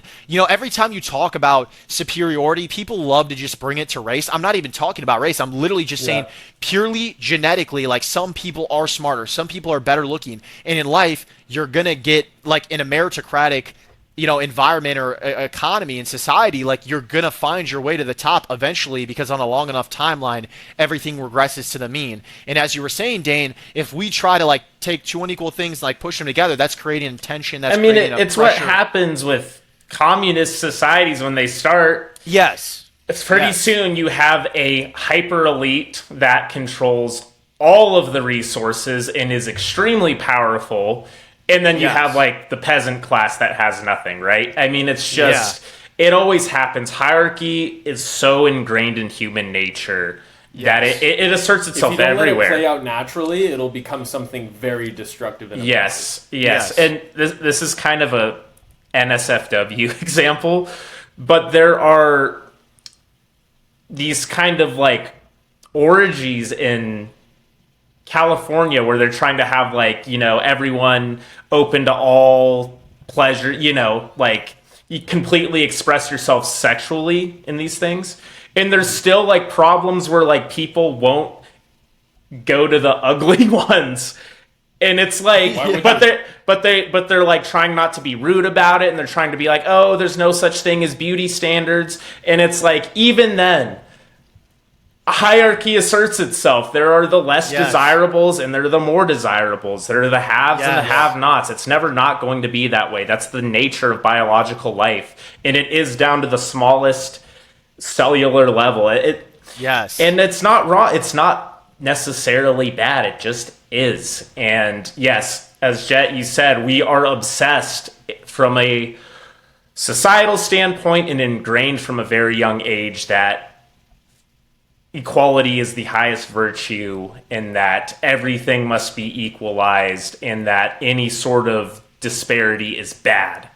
And I think that's led us to some bad places, and will continue to until that dysfunction corrects itself. Yeah, 100%. This has been an absolutely incredible conversation, guys. How do you feel about, because we got some really good questions from the audience, so do you guys want to take a quick break real quick and then we'll jump into some questions? Yes. Yeah. So, man, I got this freaking, you guys brought up the UFC. I got this script that like is about it. Well, not about it, but like uses it as an intro. And it's just at 4,000 characters, and I'm like, if I can just cut it by 500 more, I can make it in 3 minutes. But it's just like, I watched that the other night. It was fucking nuts. Yeah, I thought it was gonna be on the 4th of July. I thought that was the whole thing, and then it wasn't on the 4th of It's July. because it was Donald Trump's birthday or something, right? I think it was Donald Trump's birthday, so they. Gotcha. Yeah. Interesting. Yeah, dude. Fuck. That was really good. All right. Are you guys ready to jump into some questions? Yes. Well, I wanted to make one more point before we jump into the questions about our last conversation. Go for it. Nature will always correct itself no matter what. So the harder that humans like persistently push for like a certain world to exist, like one that's like perfectly equal, which we would all love if that could like work out, like we're all living a good life, but the harder that we push for this, the greater the reaction from nature. It's going to be more catastrophic. 100%. And nature wins out every single time in the end, no matter what you think, like nature is superior to man. Yeah, and I was even thinking too, because like I said, I'm writing this script right now. The first video kind of flopped. That's my bad. The hook fucking sucked. But I'm talking about like vitalism versus left-wing vitalism versus right-wing vitalism. How left-wing vitalism is sort of like transhumanistic, this idea of the continuation of life at all costs, even if it does diminish these sort of natural vitalistic qualities of life. Whereas right-wing vitalism is more focused on this sort of like return to what we were doing in the past so that we can replicate it, because whatever we were doing in the past was natural, and adhering to nature, appealing to nature, fallacy, I don't think it's a fallacy, is the sort of way forward. And my only thing that I'm trying to do is I'm trying to show that, like, I think the way forward is to integrate the things that the left is trying to use in terms of achieving their philosophies. We use their technology and magic against them to achieve the things that we want to sort of like revert back to it. Because if you leave nature alone, it will flourish. So, like, if we could figure out a way in a post-industrial, post-technological, post-enlightenment, post-rationalist society to use those things against it to allow nature to flourish, we'll be in a pretty good spot. But it's going to take some craft, and I'm not sure exactly what we're going to do. I have some ideas, but yeah, I'm it's not kind the of like smartest guy in the world. So it's kind of like the Unabomber's manifesto. Like he was talking a lot about that. 100%. The Industrial Revolution. What does he say? The consequences of the Industrial Revolution. Yeah, the consequences of the Industrial Revolution. Yeah, has been a disaster for humanity. All right, yeah, let's jump into it. There's so many good ones here, so we'll try and get through as many as we can. First question from Kainoon3. He says, which thinker, philosopher, or author has been the most formative for your worldview? I feel like I kind of answered that already, but there's always one question. Yeah, Soren Kierkegaard for sure. Specifically, his works in Sickness Unto Death. I also really like Fear and Trembling, but that sort of helped me at a time in my life where I was like super existential and like kind of like in a depressive, like self-debilitating manner. And like I just the way that he wrote was just so like I just loved it so much. Like at the beginning of Either Or, there's a bunch of like unfinished works where he's just almost like kind of like rambling, and like I would just like immediately when I watch, I would have I was kind of being performative with it, where you have like the sticky notes or whatever that you put in the book. And like on the first page, I like put like 3, and I was like, okay, this is not going to work for the rest of the book if I'm putting like. Yeah, but sometimes you come across that like that's me with C.S. Lewis. I highlight every single line. I underline every single thing he says. It's just. I would actually also argue C.S. Lewis is like huge, and I think he makes a lot of fantastic points, especially when. He brings like average people into interested into God and theology. I mean, that's actually the entire point of Narnia, right? Narnia was written 100% to basically explain the story of Christ in a way that was like entertaining and would draw people in. Yeah, it also sort of merges a lot of pagan symbolism, pagan idealism into Christianity, and shows the ways that they're compatible. In my Patreon book club right now, we're reading the Out of the Silent Planet series. It's C.S. Lewis's space trilogy. It's science fiction, and it's essentially the same thing. It's sort of blending sort of ancient paganism and how that worldview fits in a world where potentially alien life exists, and how does that fit in with Christianity and all these things. And he just does it in such a brilliant and like well written that like you could just read it just for the entertainment factor alone. It's such good writing, but like Yes. like I said, the philosophical quality of it, I'm underlining every single line. I'm like, I want to make a Yes. video about every line he writes. So that Yeah. would probably, if I had to give one, that would be my answer. C.S. Lewis has been the most, well, I would say C.S. Lewis has been the most exciting for me. He's the one who has perhaps been the most formative for my worldview. But when I first read the question, I was thinking like influential, and I would have to say Plato, because Plato was what got me into philosophy in the first place. The Republic was the first thing that I read, and I think it was a great first thing to read because that is just like the pinnacle of philosophy, in my opinion. It just covers It's the everything. foundation. It's the foundation. It shows how philosophy is meant to be done properly, in again a way that's like dialectical and story, like narrative style in a way, you know. Yeah. And so, and I kind of consider myself a little bit of like a Neoplatonist in my sort of outlook on metaphysics and the world itself. That's interesting. What do you think, Dane? It's kind of tough because in terms of impact, I would have to say Tolkien, Okay. but not necessarily in a conscious, direct manner. Like, I grew up Right. loving Lord of the Rings as the films, as the world, as the books, but I wasn't sitting there thinking, wow, this is like Formulating a world. great. Yeah, this really changed my perspective on the world. I was a kid.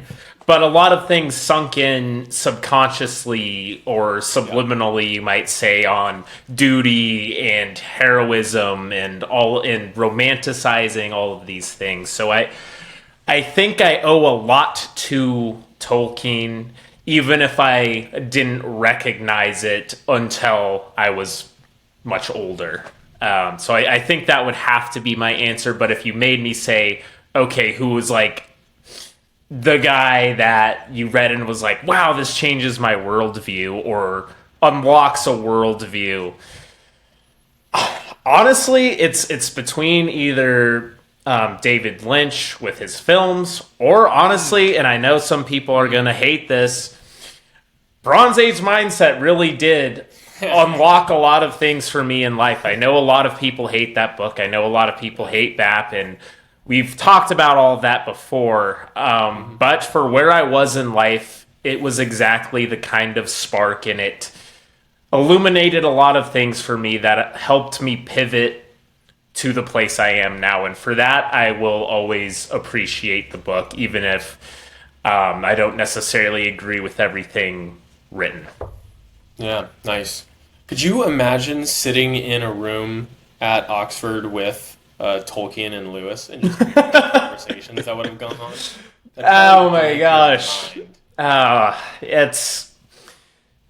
They were such good thinkers and also just so knowledgeable in so many fields and talent. There's just so much talent and knowledge in that room. It's almost like overwhelming.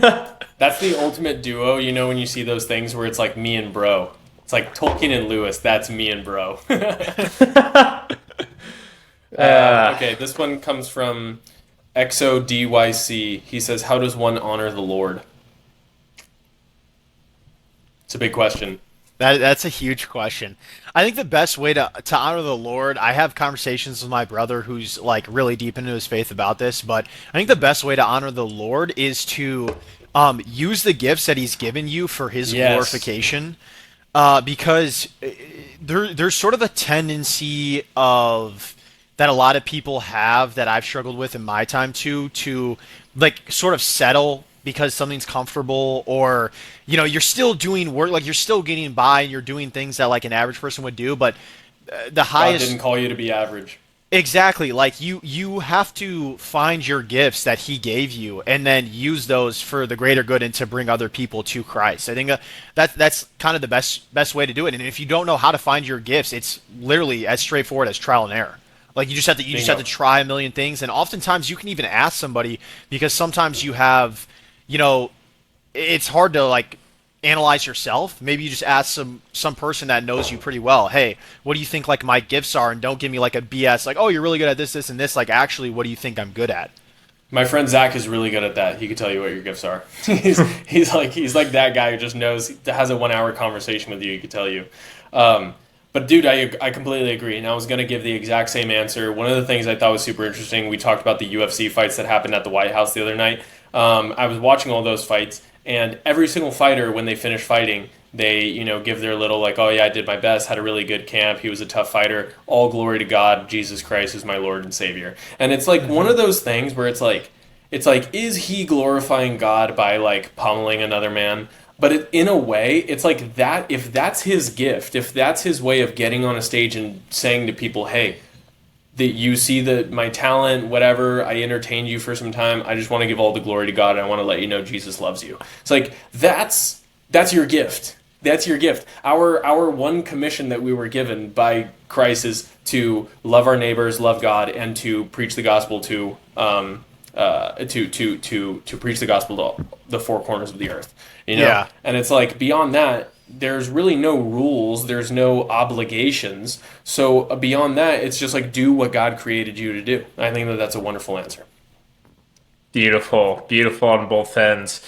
I guess the only thing I would add is following what God wants for you because it's the best thing for you. I think some people go through kind of a struggle where they avoid sin. For avoiding lust, for example, they're doing it because it's wrong and God doesn't want me to lust. But it's actually to help you, because lust will destroy your life. And if you find a way to healthily integrate sex with an amazing partner who loves you, that is way more rewarding and is going to give you a much more fruitful life than being a degenerate. And so letting his gift not to punish you, but to actually empower you, I think that is a worthy way of honoring what he wants for you, which is the best. He does want the best for you. It's a good point. To empower you. I love that. This one comes from, let's see. This person said that they have a full question in the DM, so I'll check it out after this next one. Debo8240, we kind of talked about this a little bit, but what was it like for you starting out content creating? What were some of your initial struggles? It was really just, I believe in being like 100% offense, so this is kind of the best approach to life, is you just kind of bulldoze your way through situations and then you learn as you go. That's really, content's going to be no exception to that, right? So you have to try and make a bunch of videos and you're just throwing a bunch of stuff at the wall and seeing what sticks. And then when something sticks, you sort of start to do that. And then eventually, that might run its course and you need to constantly be willing to pivot. But, when I started, which was technically last summer, I started content, but I didn't start doing talking head content until last October. But when I started, I was doing streaming, and I was doing kind of just like funny streams where I would go and I'd play NBA 2K or, whatever. And that didn't really go anywhere. And I posted 1,162 videos before I got my first 1,000 followers. So, and it wasn't like I was just very low quality videos that didn't, like, I would edit them in CapCut for like some nights hours and hours, and they would just all flop. And that is like every single content creator that I talk to, more or less, has had the same situation. You have to go through that. You just have to go through it. You have to put in your time. And then a big part of it, if you want to find success, is being a student of the game and figuring out, like, analyzing, like, why did this work? Why is this hook better than that hook? What's working for other creators? What's working for other creators specifically in my niche? And you're just going to just keep on trying and relentlessly push forward. And, once you start getting hate, that probably actually means you're on the right track. And you kind of just keep pushing. You just don't stop. Push, push, push. And that's honestly the best way I can describe it. You got to just be, like, relentless with it. Yeah. But what about you? Got anything, Dave? I mean, honestly, so the question was starting content and obstacles, correct? Yeah, your initial struggles. I honestly didn't have struggles in the traditional sense. Then you can't answer. Because I didn't start content creation with the goal of creating content. It was a hobby and an outlet. So it was like, if a video flopped, I didn't care because I didn't make it for anybody but myself. So I guess for a while, The only thing that I've struggled with since day one, content creation wise, is technology. I hate editing. I suck with technology. I suck with camera angles. I suck with lighting. I suck with audio quality, and that's plagued me from day one till today. And that's just something that's never been a strength of mine, and that's it. But otherwise, I mean, just like Jett said, you will. Looking retroactively, I threw a lot of stuff at the wall that didn't work. That was not good. That was whatever. But you don't learn it by not doing it. You have to fuck up. You have to screw up. You have to have flops. You have to try things that don't work to figure out what does, and to invest consistently over time with no rewards, with no engagement. Oh, there he goes again.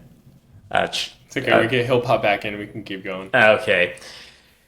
You are going to be... Yeah, no, I'm sorry. My Wi-Fi just keeps... no worries. It's all good. It's my bad technology juju. Yeah.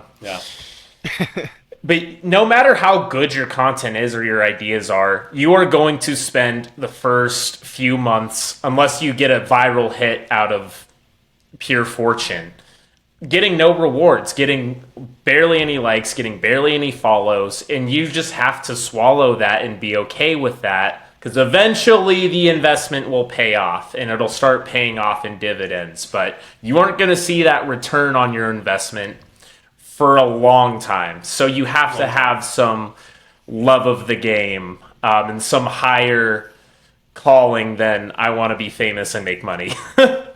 Yeah, I will say for myself, I also didn't really run into the issue of like feeling like, oh, my videos are flopping, what do I do? Because that's not why I was creating content in the first place. I did create content. I mean, actually, it was because I am an actor, and my agent at the time told me, she was like, you should start posting on social media. It's really good for, marketing you as an actor if you've got a little bit of a following. And I was like, okay, cool. I'll see what I can do. And so I started posting content like in 2022, and it was just like stupid stuff. It was like funny stuff, like skits or whatever. Some of them are probably still deep on my profile if you scroll all the way to the bottom of my TikTok. But I ran into the issue of whenever I wanted to say something that I actually cared about, that I thought actually had value, I had incredible imposter syndrome where I was just like, who am I to say anything about anything? Like, what do I know? There's always somebody smarter than you. There's always somebody better looking than you. There's always somebody who's a better speaker than you. And so I was just like, who cares what I have to say? Who's going to care? I don't even care what I have to say sometimes. And so then I was just like, had to go through that sort of like, people aren't going to give a shit, so why even bother? And that plagued me for over a year. And then finally, one of my friends convinced me. It was Zach, like we've had him on the podcast at episode 15. He came and visited me, and he was doing this thing where he was uploading a 1-minute video every single day for 30 days, that kind of thing. It was before Higher Up Wellness, by the way, I should add, before he started that challenge. So I was like, you know what? I'm going to do that too. And I did it finally. 8 months later, I finally worked up the courage, and I posted my first video because I was working at a job I fucking detested and I wanted to leave. And so I was just like, I'm going to post every single day. And then by the end of 90 days, I had like almost 10,000 followers. And so then I was like, okay, this is something. This is like happening. So yeah, I guess my initial struggle was just like not believing in myself. Just believe in yourself, guys. Yeah. I would also say, like, honestly, a huge thing that people, because I'm sure just like you guys, I mean, you guys probably get a bunch of DMs asking this same question, like advice or whatever, but everyone always is like really, really caught up on, the opinions of others. Like, that seems to be a big thing. It's like, oh, what are the people in my hometown or my family members going to like think about me? And it's just like, this is just the best way you have to, I can explain it, is like, you just need to have priorities in your desire to achieve this thing, this goal, and like grow in social media. If it's just one thing higher in the priorities, you're not going to care. Like, your brain's going to prioritize that. And so, like, for me, it was like, I just really want to do this thing. And so I just like didn't really feed that much into it. And it's like, yeah, like on TikTok, you can see who views your profile. And I saw, like, when I started out, like, it was a bunch of people from my hometown that had viewed my profile, and I'm sure they were laughing at me and being like, yo, this guy's, like, really cringy, and look how stupid he looks trying to, stream to people thinking he's the next Kai Cenat. And like, that's just the arc that everybody has to go through. Like, just prioritize your desire to grow, and you'll be fine. In order to reach the land of cool, you must first climb Cringe Mountain. Literally, yeah. Yes. Zarathustra speaks of this. Yeah, no. So, I mean, it's going to look different for everybody, but as silly as it sounds, like, you can't post for other people, you kind of got to post for yourself. Sounds insane, but you really have to, and then your people will find you. Let's see. Next question. This is from 45 Siwa. This guy is sick, by the way, if you guys don't know who this is. 45.sewa. He's an actor in Russia, and he posts really cool content of him, like, riding horses and in, like, battle armor and stuff. He makes lots of cool, like, Scythian videos. I just had to give him a shout. He says, how to balance piety and having a good heart with productive aggression. Ooh. That's a loaded question. Wow. I think when I think of things like this, I always think of, like, Aristotle's magnanimous man. I always think of, like, the chivalrous knight who is capable of incredibly dangerous things. He is by nature a dangerous and aggressive man. He is, because he's incredibly capable. And if you're incredibly capable, you're also capable of great violence and aggression. And I think that it is just pointing that aggression in the right direction so that you're fighting against the right things. You're fighting against the bad guys. Nobody is ever going to be upset with you for fighting against evil, except for evil itself. And it shows itself in that way. In the same way that, like, when Christ returns in Revelation, Jesus is like a very, we say passive figure. He's, like, very lovey-dovey, except for when he's flipping over the tables in the synagogue. But he returns with a sword in his mouth, and he even says in Matthew 10:34, I've come not to bring peace but a sword. And so I think that what we're called to do is to sort of place our natural inclinations, our instincts for aggression and violence in the right direction so that we are working towards something glorious. I like what you said about the instincts. It's intuition. I think, like, sometimes it's just something that you feel, and with me it's like, I don't know, people have different words for it, intuition, the Holy Spirit, like, just your sentience, but like, for me it's always kind of been obvious inside, like, what the right thing to do is. Like, you kind of just feel it, and I know that's not, like, that's kind of like a vague or, like, ambiguous thing to say, but that's kind of the best way that I can describe it. And when it comes to, like you were saying, Jonas, with, it's like the guy that is the most capable he's the one that protects the people ultimately, because the only thing that can protect society from evil men is good men who are more capable of force than they are. That's literally the role of the knight in medieval society, because he had an entire peasantry that worked his fields, and his only job was to protect them. Exactly. So you need to just, like, what's right. Like, you're probably a grown person by now. Like, even if you're, like, younger, even if you're, like, 16, we all, like, intuitively kind of know what's right. And so I think, like, sharpen your blade and be prepared for battle, and be willing to protect the innocent and what is right. And then just intuitively balance that with knowing, when to push and when to hold back. And kind of, Nietzsche has a quote where he says, he who fights monsters should see to it that in the process he himself does not become a monster. For if you gaze into the abyss long enough, the abyss gazes back at you. And it's kind of like you do have to be careful, because you can get carried away. It's kind of like human nature in a sense is to, like, be aggressive, like, you're masculine, but you do have to understand and balance. But at the end of the day, this is not rocket science, really. Like, I just truly feel like, at least in my personal anecdotal experience, it's been rather straightforward.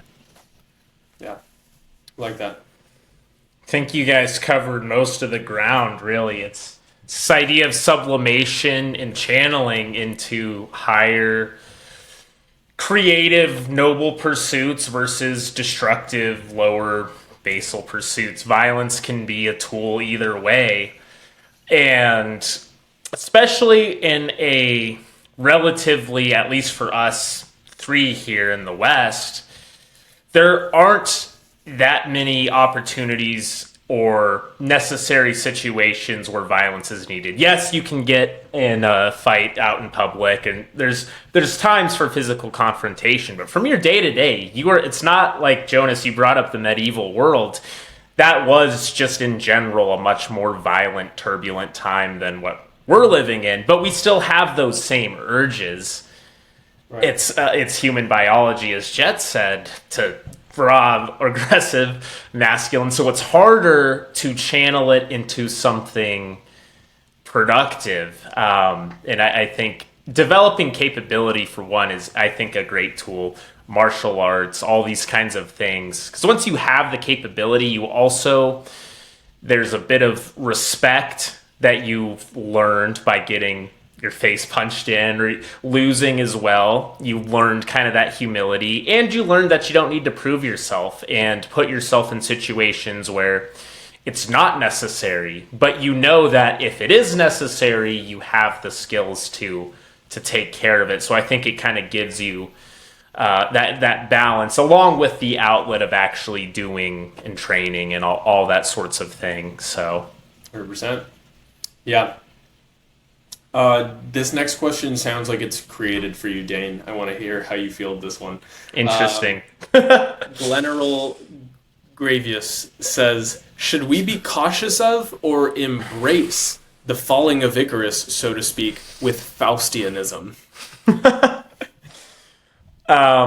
Well, yeah, I guess. Buzzword. Yeah, my favorite buzzwords. I did a whole YouTube video, honestly, about Icarus specifically, and kind of the anti-Icarus, I call it, which is like the complete opposite of Icarus as a tragic hero, kind of the person who never jumps and flies in the first place. Yeah. But my video explains it way better than I'm going to right now. So okay, cool. Should watch that to get that with Icarus. And then Faust specifically, I love that buzzword. Because there's the story of Faust, which is the deal with the devil. But then there's, of course, Spengler's more abstract idea of the Faustian spirit, the kind of thrusting into the unknown, the frontier, unlimited space. And that's usually what I'm more referring to, although they're, of course, related. And it's hard because there is danger, there is risk, and there is a trade-off inherently baked into this. When you talk about the Faustian spirit as like this urge for exploration and reaching into the infinite, mm-hmm. A lot of explorers died, terrible deaths in the sea. I mean, look at the exploration of the Americas. How many people died awful deaths? I think too. You can correct me if I'm wrong, but when it comes to Faustianism, I think one of the sort of lesser known aspects is like that when Faust sort of capitalizes on his deal with the devil, he ultimately is able to trick the devil out of it, because the deal was that all of the things that he is given, the riches or whatever, were supposed to satisfy him. But he realizes that he's hollow and empty, and he's not satisfied by it, so the devil has to give him his life back because he didn't get his end of the bargain. Yeah.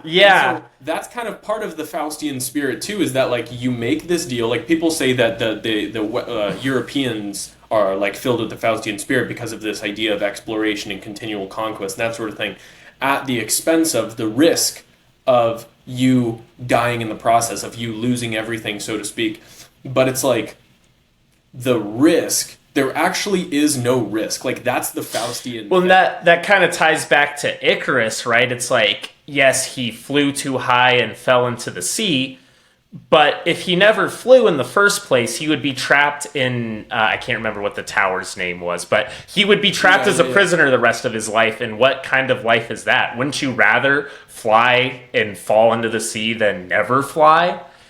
and then at the be end, locked in a it's cage. like you either succeed or you become a tragic hero and achieve Yes. a glorious death. Yes. So it's like it's really a win-win. Yeah, it's you've gotta cast your dice, right? And I think that's with the whole thing. It's like, yes, you have to recognize the risks inherently, but you have to do it anyway if you want the things that you want and you want to become the best version of yourself. And there's a line of self-destruction and all of these nuances you can go into more, but there is nothing in life that comes free.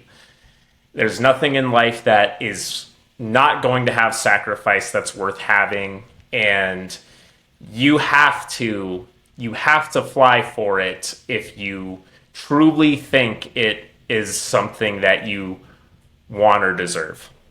Yep. And better to fly and crash than not fly, in my opinion. I agree.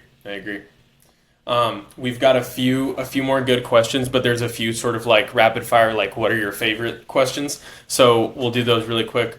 Waffle XYZ78 says, "Who's your favorite person?" Do you have a favorite person, Jett? My favorite person, besides Jesus Christ, maybe Michael Jackson. Always been a huge fan of Michael Jackson. Yeah. Very cool. Very cool. Dang, which might be the most basic answer ever, but like when I was a kid growing up, that was the only CD cool. I had. Yeah. Yeah, I used to just rip that in the CD player, dance in my room all day. Nice. I mean, heck, it's such a broad question. Are we talking famous person or like person in my life? It's kind of I was almost thinking like, one of my favorite people is like my brother. My brother is like one of my favorite people. Not only because my brother and I are actually like very different. We're very similar because obviously we were raised together, and there's a lot of like things that are just innately similar about us. But as far as our actual like skill sets and our interests and these sort of things, we're almost kind of opposites. Like he was a biology major and he just got accepted into medical school and he's going to be like doing that sort of thing. I'm like the antithesis of that. I'm like the complete, purely like creative sort of thing. Yeah. But because of that, like I've never had better banter, better conversation with anybody in the world because we understand each other so well, but we have such great like different perspectives that it's just like I learned so much from him. So I would say that he's probably my favorite like person. But again, of course, also Jesus. I'm very inspired by the man. I hate to like pull an easy card and say like my parents, and I'm not going to specify a parent because I'm just not going to do that. But because we don't always get along, right? Or see eye to eye. But at the end of the day, they have sacrificed so much for me and shaped me to be who I am today and give me so much support and security and someone to talk to and all of these things where it's like I really would be in such a worse place in life without them, even not considering obviously they raised me, gave me a roof over my head, growing all these things, but it's just like they didn't just turn me loose to the world when I turned 18 or graduated college. I can still dial them up at any time and talk about things, and they have very good advice and advice that I used to reject when I was younger because we're all rebels when we're younger, right? You have to. It's kind of a necessary process, but I do appreciate it, and I know how many people today, unfortunately, do not have good relationships with their parents, and I feel sorry about that, but my parents did well in that regard, so easy answer. They're my favorites. There you go. But you can interpret favorite in so many ways. You can. Gizmo420, what is your favorite historical quote? Oh my gosh, that's tough. My favorite historical quote. One that I really like, just because of how like sort of powerful it is, and it's a little bit on topic. We were talking about nature and inequality. From Thucydides, he says, "The strong do what they can, and the weak suffer what they must." That's kind of powerful. That is a good quote. That is a good one. That is a good quote. We've talked about it in previous episodes about how you could take that and be like, oh, that's just like, so unfair and all these things. It's a very dark and evil quote, but really it's like if the strong have good intentions, like they can do good things for a society. Like in Plato's Republic, if the idea is that the strong lead the weak to a place of abundance, to a perfected society. So the strong don't necessarily need to be evil. There's a weird correlation between strength and power and evil. And I think that that's because absolute power corrupts, absolutely. But strength is not necessarily an inherent evil. True. Obviously a great topic to go in. I was looking through my quote banks to find favorite history quote. There's a name for like the books that the people during the Renaissance used to keep of a zibaldone. Zibaldone, I'm pretty sure, is like a name for commonplace book in Italian, and it means like a place where you keep all your quotes that you hear. Yeah, I guess I'll go with this one since it's at the top of my head, and it's from the Book of the Samurai, Hagakure. It's and I might butcher it a little bit because I don't have it on hand, but it's, even if you are going to lose, retaliate. A real man does not think of victory or defeat. He leaps towards an irrational death or something. It goes something like that. You'll have to put this quote on the screen properly. But I just like that idea of doing your best, doing your duty, no matter what the outcome is, just because that's your nature. You are going to fight and you are going to win or die. It doesn't matter. What matters is that you fought your best. And I think, ironically, that actually will yield you victory most of the time. And you see that proven throughout history. The daring, fortune favors the bold. People who are masters of their craft are less worried about failing. It's just part and parcel. So good advice, I think, for anybody in any situation. Nice. Yeah, I think, dude, I could think about this question forever, to be honest with you.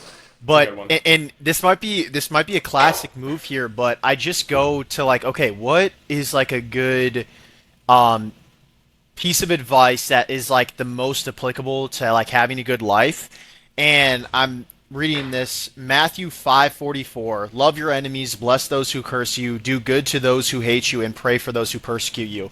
And the reason that I believe so strongly in this, and actually this is Kierkegaard viewed love as like a ladder, right? So the bottom of the ladder is you love those who love you, because that's super easy to do, right? And I think this is what our society is missing, where it's like everyone, it's like, oh, do you share the same ideologies as me? Do you have the same like political views? Oh, I love you. That's so easy to do. Like, do you know how easy it is to get along with someone that you like? Like, it's so easy. Like, there's not really much virtue in it. But higher up, in the way that you actually like show love, and I believe that that is like, to be Christian is just to be a reflection of Christ and to emulate Him. And it's, you have to love those who persecute you. You have to love those who, wish bad upon you. And I think that is like, that's literally how you live a good life, is like doing that. And I've had the pleasure of like, seeing my parents do that growing up. And so that's been a blessing. But really, it's just such like fundamentally good advice that I think everyone should apply it. Beautiful. I love it. This one is from our friend Andrew Briggs. He says, what is something that is tasteless, but you still love? And I already have an immediate answer for this. My girlfriend and I love to watch shitty reality TV sometimes. No, bro, don't say that. Our favorite show, or one of our favorite shows, is Below Deck. It's this show on Bravo, and it's like, it's so bad because of just how like kind of degenerate it is sometimes, but it is sort of something that just gives you a little bit of perspective, and you can just like laugh about, and it's so just like, it's so shitty that it's like good. It's tasteless. It's completely tasteless, but like I get you there. Dude, this is another like tough question. Like, oh, I'm trying to think. I'm almost It's thinking kind of of like one of ththose interview questions where they're like, "What's your weakness?" yeah. What is my guilty? It's kind of a guilty pleasure question. It's a guilty I guess. pleasure, I think, is something I get. Guilty pleasure doesn't necessarily need to be tasteless, but like that is something that I find tasteless, and I would never recommend it to anybody. But it's like I kind of enjoy it. I don't know if this is tasteless, but it's kind of like to a lot of people it might be a nothing burger, but going on walks is so underrated. Going on specifically a walk where you don't bring your phone, where you don't bring It's huge. anything. If you do that for like a minimum of an hour, this completely clears your head. It like it's tasteless in the sense that it's boring, nothing's going on. So much is But happening though. but so, yeah. I mean, like my hero growing up has always been Nikola Tesla, and Nikola Tesla is I'm like pretty known sure to. that that's where that quote comes from. By the way, I wanted to mention that earlier, but didn't want to break your stream of thought. The first sip of the glass Oh, really? of cyan's. I think that Really? comes from Nikola Tesla. I could be wrong, but I'm pretty sure. But yeah, Tesla was like notoriously known for like before he would enter a building, he would like walk around it like around the entire building like 3 times. Like he would go on walks all the time. Nietzsche famously would go on walks, and he said never trust a thought that you have on the indoors or whatever. Yep. Like that's like a huge thing, and especially as someone who like spends a lot of time ruminating in like dark places, like kind of dramatically. Going outside, getting some sun it's huge, and it just seems like a nothing burger, but like really that's like something that I enjoy quite a lot. Love it. Here, What's your tasteless pleasure, Jane?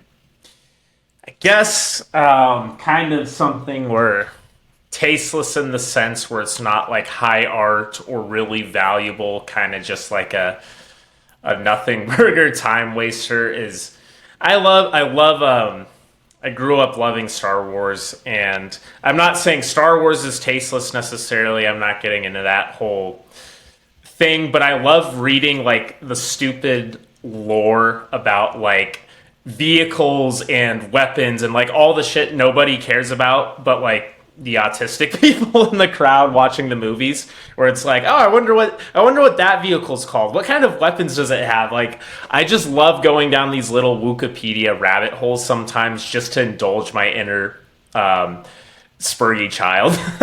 And it doesn't provide any value really to my life. It's not like I don't make Star Wars content. I don't talk about it to anybody. I don't use it in any way. It's literally just pure dopamine, entertainment, comfort. And that's okay sometimes. That's you need those things sometimes in life. It doesn't all have to be classical music and deep ponderings, right? Yeah. I would then add too, because I feel like my answer was kind of boring. I actually am really into like European football and just like football in general. So good. Like my club is Barcelona. Like I'm a diehard Barcelona fan, and then of course Netherlands for like the World Cup.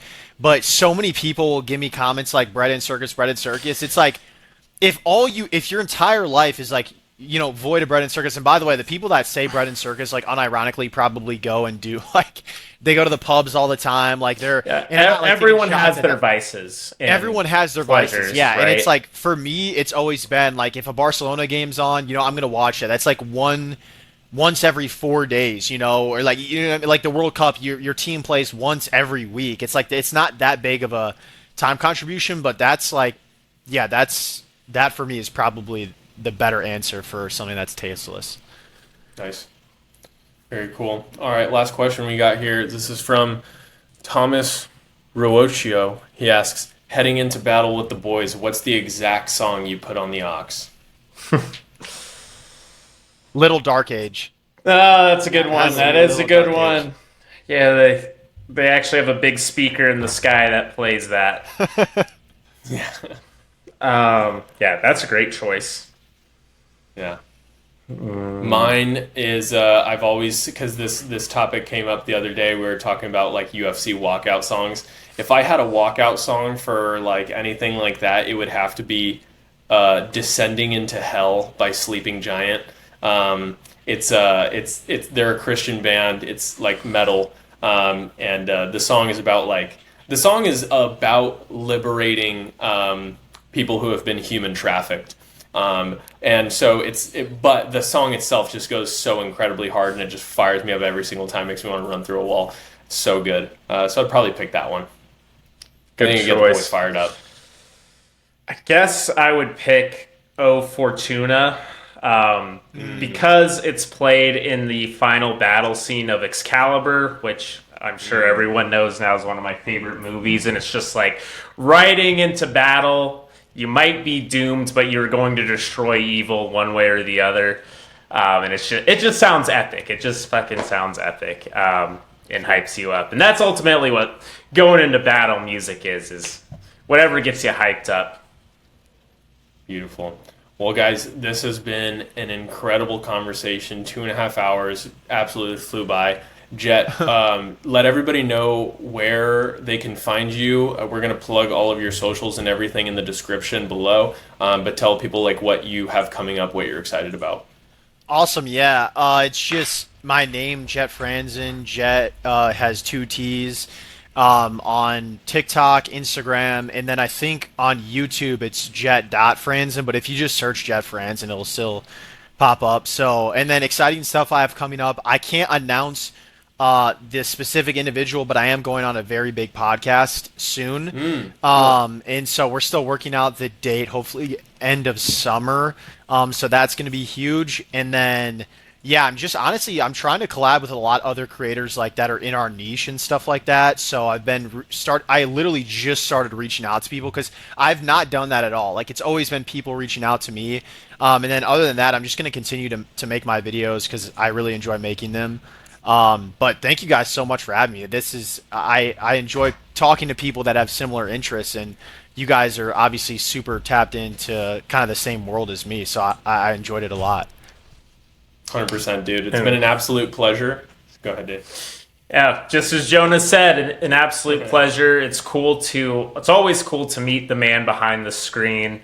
I wouldn't say you necessarily make a mysterious figure, but you do just primarily make your content, your philosophical content. So it's awesome to get to talk to you man to man, and I hope everyone kind of enjoyed what we had to say. So thank you for coming on, Jett. We appreciate your time.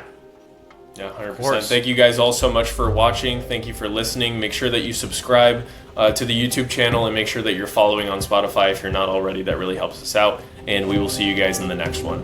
Peace.